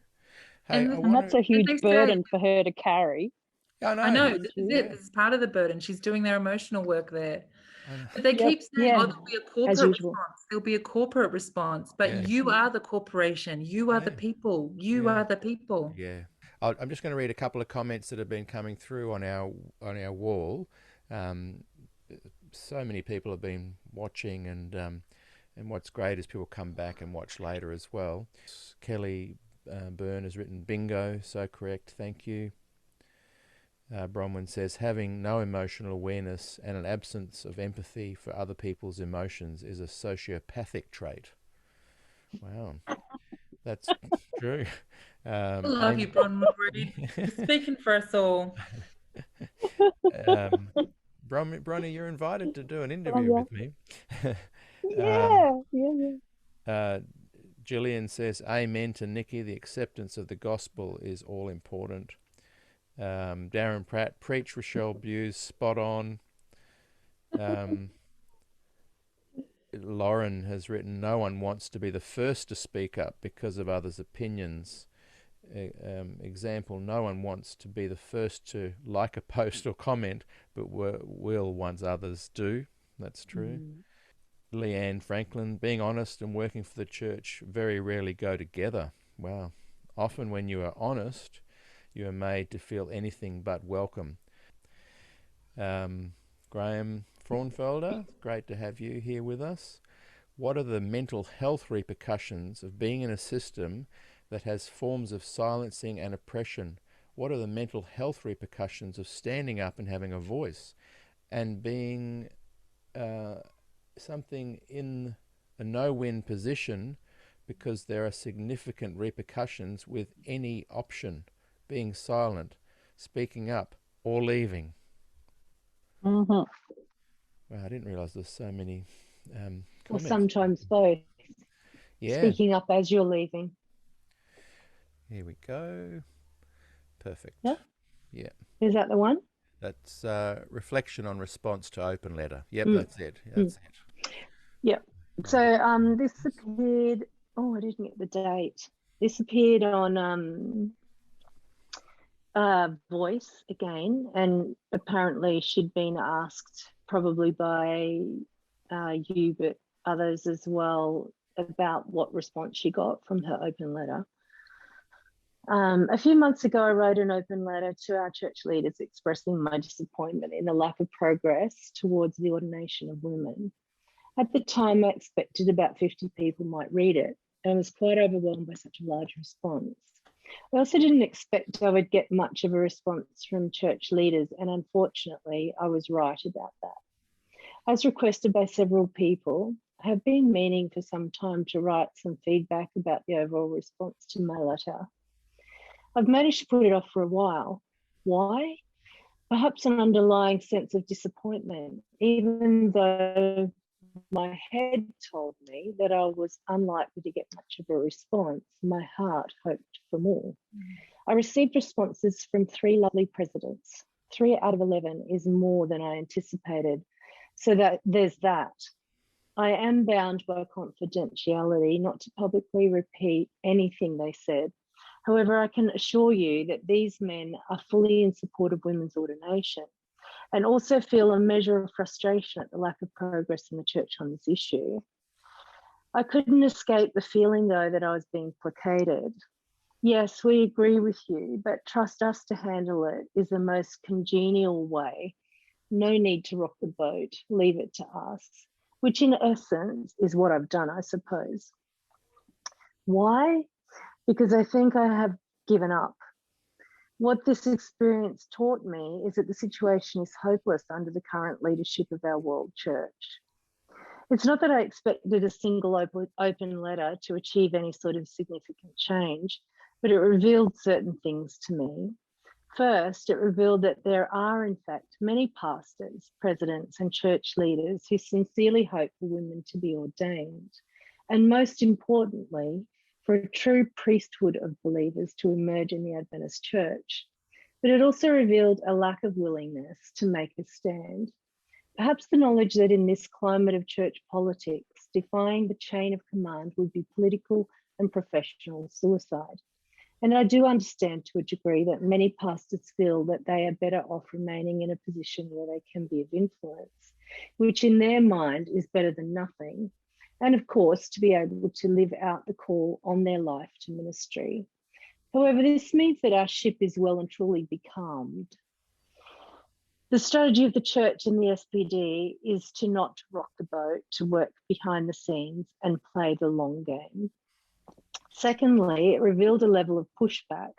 Unquestionably, the vast majority of responses were supportive and in concurrence, but those who opposed my view certainly did not hold back. Although my letter really only related a personal and vulnerable experience, an Adventist influencer even told me that my feelings were much ado about nothing. Interesting, right? The saddest thing of all, though, was that probably the most snarky responses I got were from women, ironically, even a female pastor. That's just heartbreaking. And I feel so sad for women who have been taught to believe in their own inferiority. I deliberately chose not to take offense to these responses. It was my choice to open myself to attack by publishing an open letter. So I accept that other people are entitled to their opinion. Thirdly, this experience revealed to me the magnitude of frustration, disappointment, and discouragement that exists in the global Adventist Church, not just on the issue of women's ordination, but in the whole direction that this ship is being steered by our current captain and crew. I received many, many personal messages expressing the same feelings of discouragement that I had voiced. And I think that was the hardest of all. The realization of just how widespread these feelings are and how ineffective our church is at meeting the needs of its constituents. How many people would gladly walk away if not bound by a lifetime of being told that this is the only true church? Fourthly, it revealed to me much about myself and my own silence over the years and why I have not made a stand before. And most importantly, why my relationship with the church of my youth is probably damaged beyond repair. Even though my assurance in a God who loves and values me and my daughters and son beyond the prejudices and bigotry of this world is stronger than ever. Ultimately, it left me with more questions than answers. In our church, our ship being steered by Christ, is our church, our ship being steered by Christ or by politics? Has it become a Ruby Princess cruise ship? It is so encrusted with the barnacles of patriarchy and so weighed down by an old covenant anchor that it can no longer sail. Is my safest course of action to disembark and wish those on board bon voyage? This experience has awakened me to the possibility that I am in fact on a ship that is not charting the course that God wants me to sail. Sometimes you've got to step out of the boat into the wind and waves to follow Jesus. But I thank everyone who responded thoughtfully to my letter, whatever your view, and pray that every person aboard will someday recognise and be recognised for your inestimable value as daughters and sons of God. It's well written, isn't it? Very powerful.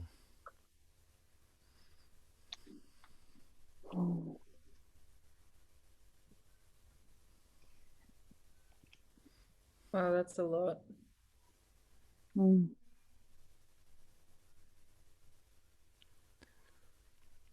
What are your thoughts?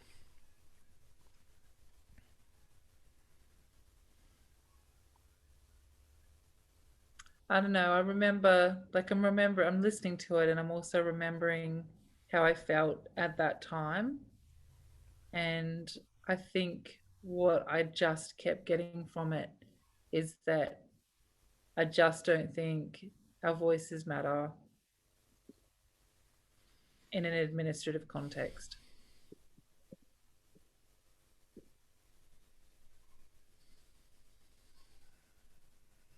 Yeah.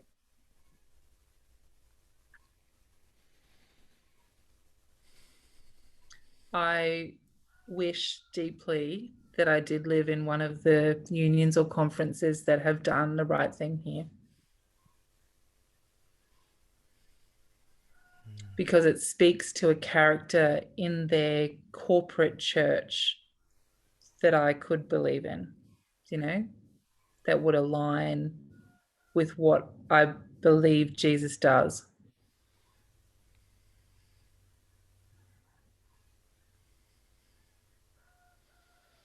Yeah. It's quite exhausting, isn't it? You know, I think we respond emotionally with weariness. Yeah. Mm.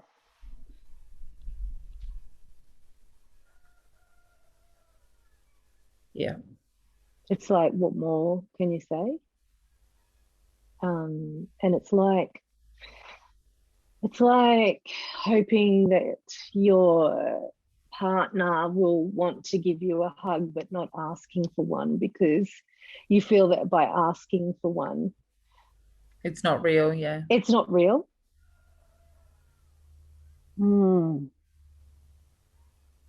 Is that really that longing, that deep longing inside for you to be seen and you to be valued, and lamenting it, and the despair where you don't have that safe place. Yeah. You have to look to the gospel. You can't look to the church, and that's the sad thing, that with God I know my value and I know my worth, and that's really the only thing that carries me through this.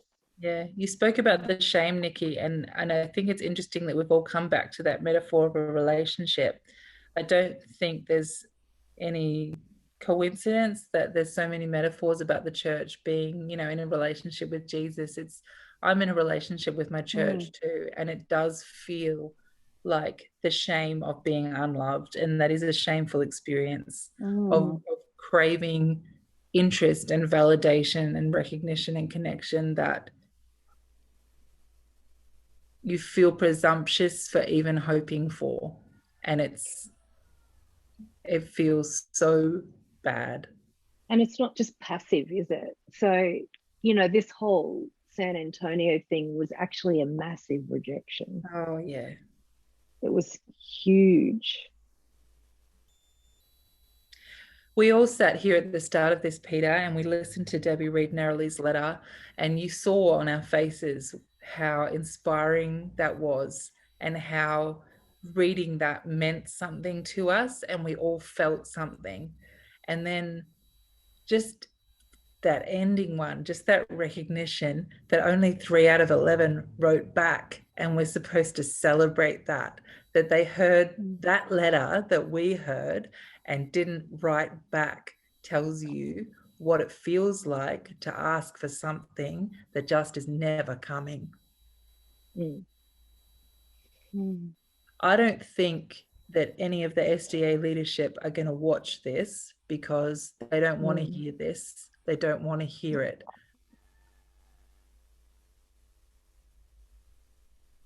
And then they even be, it will be, if it is watched, it will be watched with a critical eye. It will be watched with almost a checklist of, oh, they're not real Adventists. Yeah. They're not, you know, they don't believe this, they don't believe that. Therefore, their opinion is actually invalid. But we're willing to lose them. Like, just do any of you believe that Jesus would respond to that? Do any of you believe that Jesus heard that letter and would be silent to that? Like, I do not believe it. I do not believe that the Jesus No I way. believe in would have let this situation become this, and would hear all of us and not respond. And then I just have to ask, if any of them are watching, what are you doing being an organization that will ignore us when I don't believe that any of them believe that Jesus would ignore it either. Conformity was never Jesus's value. It just never was. No, he was the opposite of of conformity.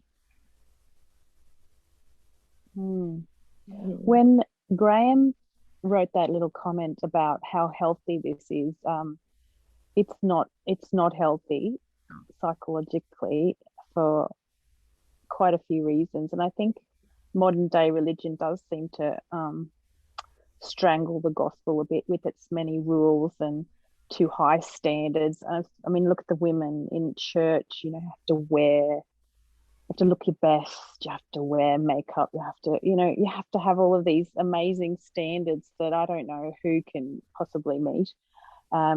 Even the rules, it's almost become pharisaical in a sense. And you have to think about, is the church I attending, is it the environment toxic? Is the culture, am I not growing? Am I not healing? And is there oppression, decay and decline? Is there something wrong? And, if it's going to be healthy for women, and if the leaders say, look, let's try and make it healthy for women, I don't think they realize that it's going to be healthy for men as well. And if it's not healthy for women, if it's toxic environment for certain reasons for women, then it's going to be toxic for men as well. And this is the key. It has to be both willing to change that whole dynamic and environment, because it's not a women's issue. It's not a women's problem. It's not a women's thing that needs to be fixed. It's actually the men are the only ones that can fix this. And I think they'd want to, if they wanted to create a more healthy, nurturing, safe environment. And imagine how the gospel would bloom if women were held in a more beautiful light and respected and honoured role of their equality.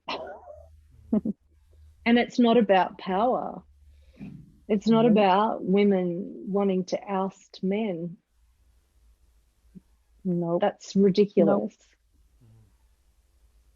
No. I heard this really interesting, learned this new word the other day. Term, I guess, complementarian. And apparently that is used by people who believe in male headship to say that men's and women's roles should be very different but complementary to each other, and yet there is a power structure there. So you have the male who is complemented by what the female does, and I guess vice versa to some extent. But it's interesting that word has been hijacked by them, because complementarianism to me is really about how we all, males and females, yes, we might have strengths that are to some extent biological, but the leadership can only benefit from a true complementarian approach. And it's not complementarian when you have leaders not willing to listen to or acknowledge the worth and the value of women. And we've seen that in today's discussion. It's not just that women can't be GC president. There's just this whole culture of difference in worth between males and females to some extent, whether we like to believe it or not. We're actually missing out. That's maybe why the church is becoming less relevant. Partly why. I think Lauren women have so much to offer, so much to offer. I'm not sure why they're not grabbing Yeah. it, saying, The, wow, I look think at it this was Lauren. potential.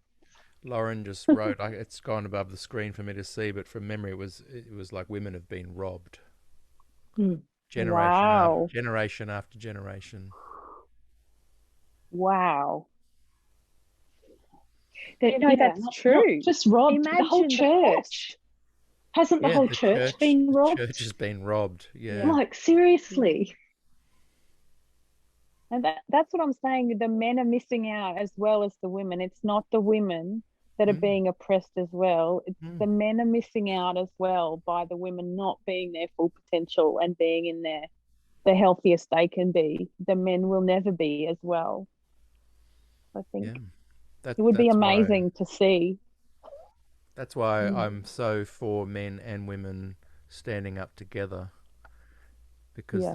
the like what you were saying, Debbie, about the complementary, the way you posed that complementary view. Yeah, we have been robbed. Imagine, Mm. Mm.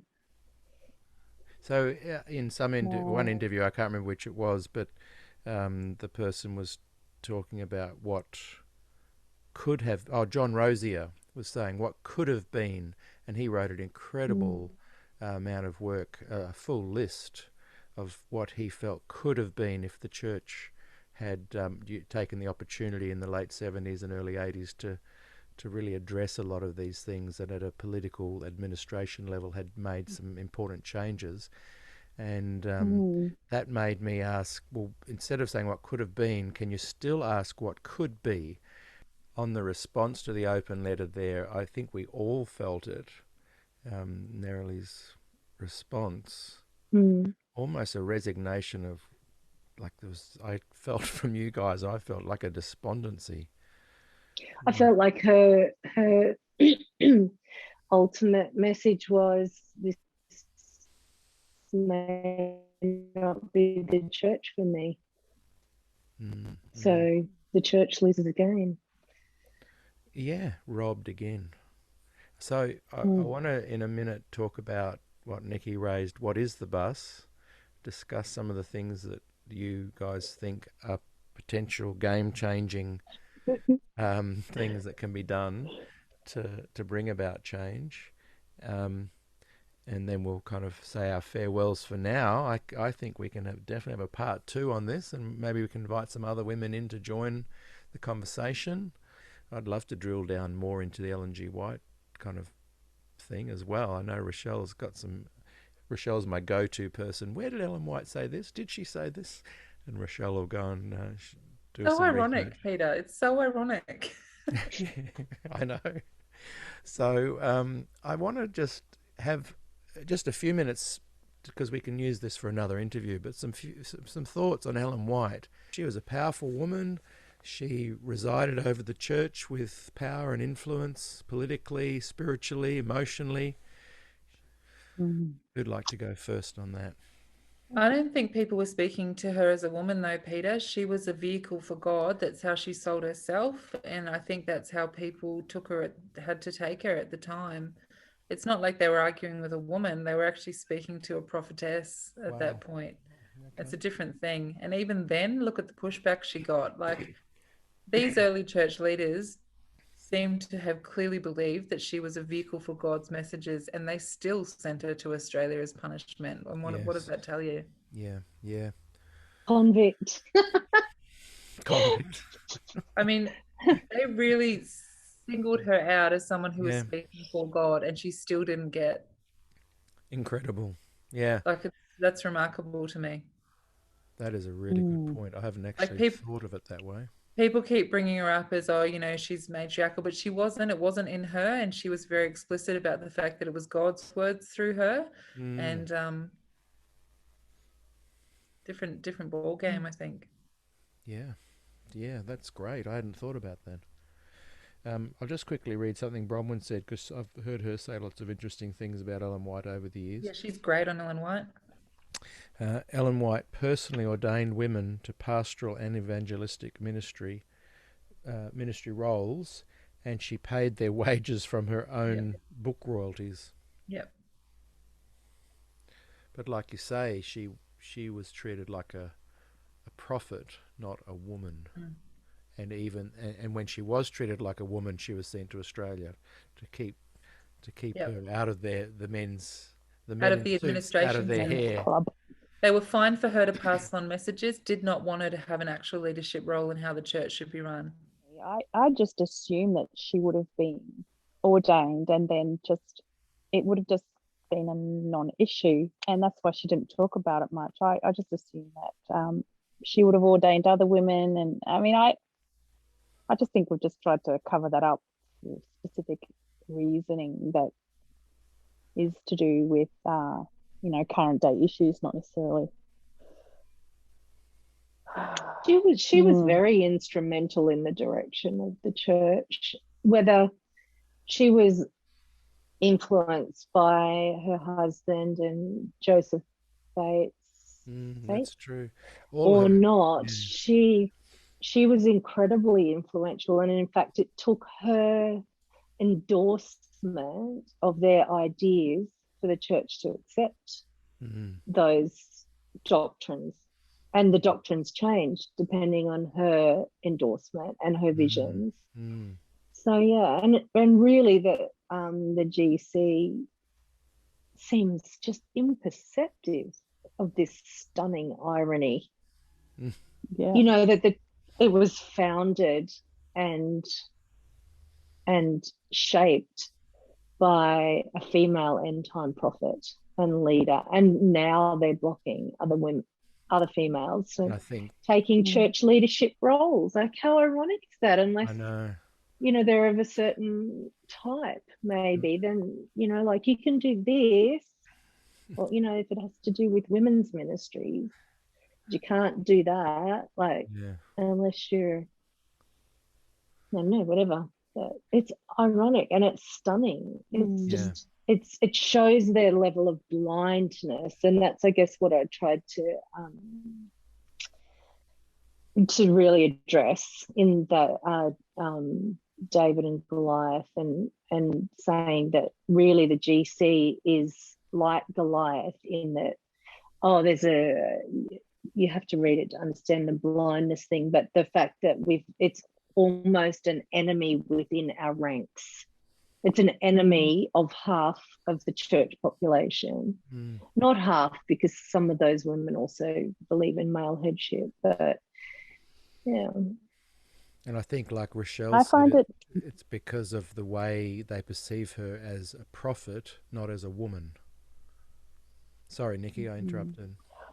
Well, I was just thinking it's ironic that she's put on this pedestal as a beacon of light, yet she's a woman, yet she's also used as a weapon to oppress women. Yes. There's so many times I've heard Ellen White quotes to oppress women, and it's almost like she's a leader, yet she's the oppressor. And there's something very, very toxic in that, in the whole way that we that the SDA Church acknowledges and uses her. It doesn't make sense.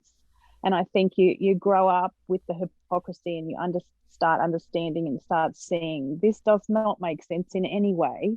And then it's just used to justify more and more oppression. So it's really disheartening to see.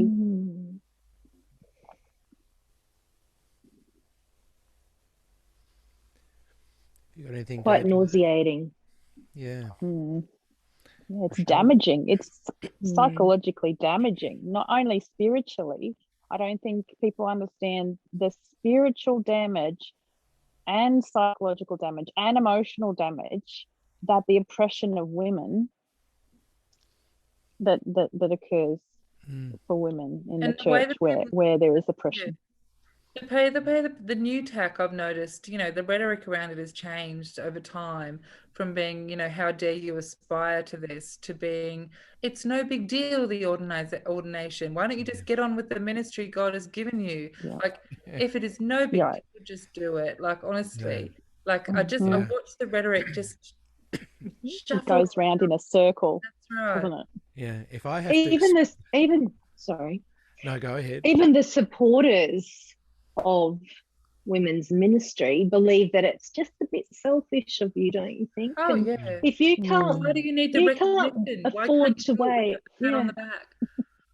we'll wait for everybody to feel comfortable and ready, even the most misogynistic ones, and then, you know, otherwise you're being a little bit pushy. What are your motives? You know, everything is invalidated if you were to raise that. It's quite insidious and toxic. Yeah. I think so. Yeah. But I went through college. I was, you talked about Norm Young before. Norm Young was my lecturer, in my time at college. I went through nothing that I think theologically, nothing that I believe in terms of women's equality is anything more than a replication or a logical progression of everything that I was being taught then. I'm not doing anything that's radical or doesn't follow neatly on from that exact grounding that I had. And I went through Lilydale and I went to college and I taught at Adventist schools, and I just don't think it's that radical. But if there is this huge network of support for women's ministry, it would have happened. Yes. I would like people to be honest about the fact that they do not support women's ordination and stop trying to double speak us. Yes. Mm-hmm. Yeah. You know what they are doing? Good people. They're using kind words and to pacify female ministers and those of us who are concerned, but that's not enough. And they're overprotecting female pastors. They're afraid that they're going to go out there and cop that crippling misogyny in the churches. And that is because of the implicit permission that they've been given by the church to believe that. But it's not what female pastors need.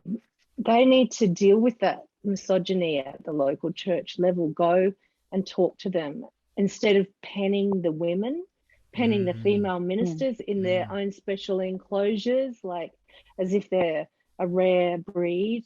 They're not. And women, female ministers, if I understand females at all, they don't want a consolation prize where they get to the best jobs, because what's going to happen then, it's just reinforcing those beliefs that women are less capable and they benefit from some kind of unfair special privilege. And that's not doing them many favors either. So they really need to think about their approach. They think they're doing stuff, but they're not helping. Yeah. They're not helping. They're not, even paying for female theology. Yep.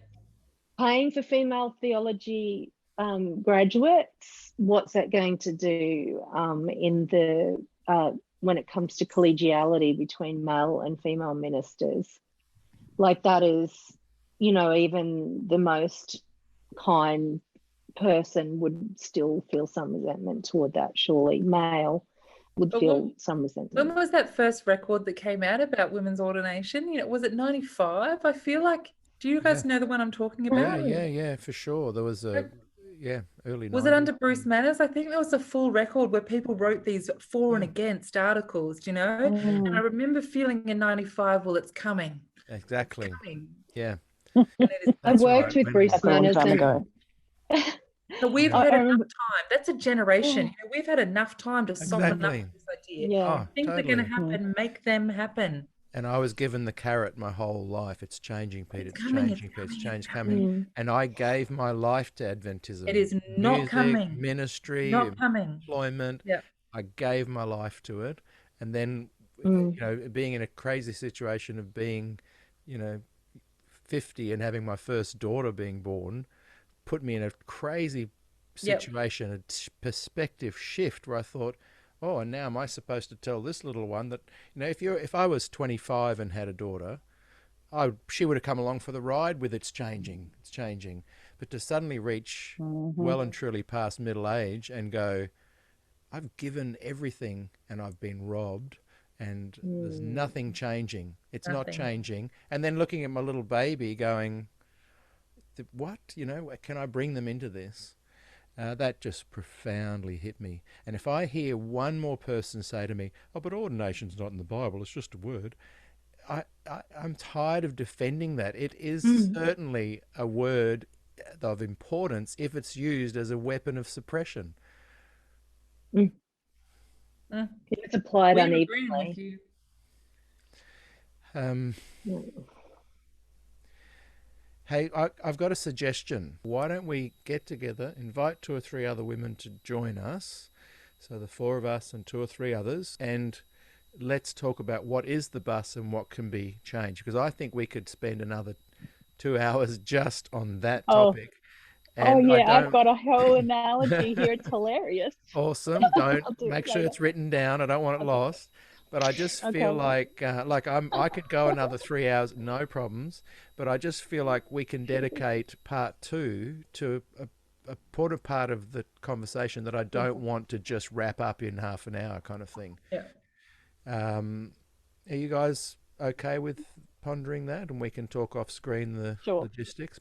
So thank you very much. Any closing words from you guys that you want to add to the discussion, or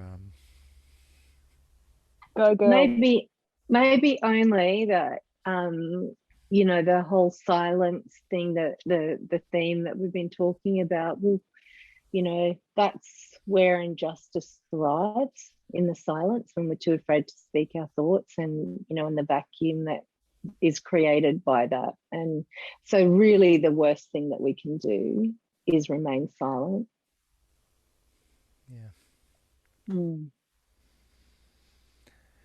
Yeah, I just recommend people to be brave and talk and speak their truth from their heart, and ask for help if they need it, and support. And if we can create a more nurturing and healing community and healthy environment, I think it'll be a beautiful thing for everybody, the men and the women. I think the healthier, the better. Yeah, agreed. Rochelle, any closing thoughts there?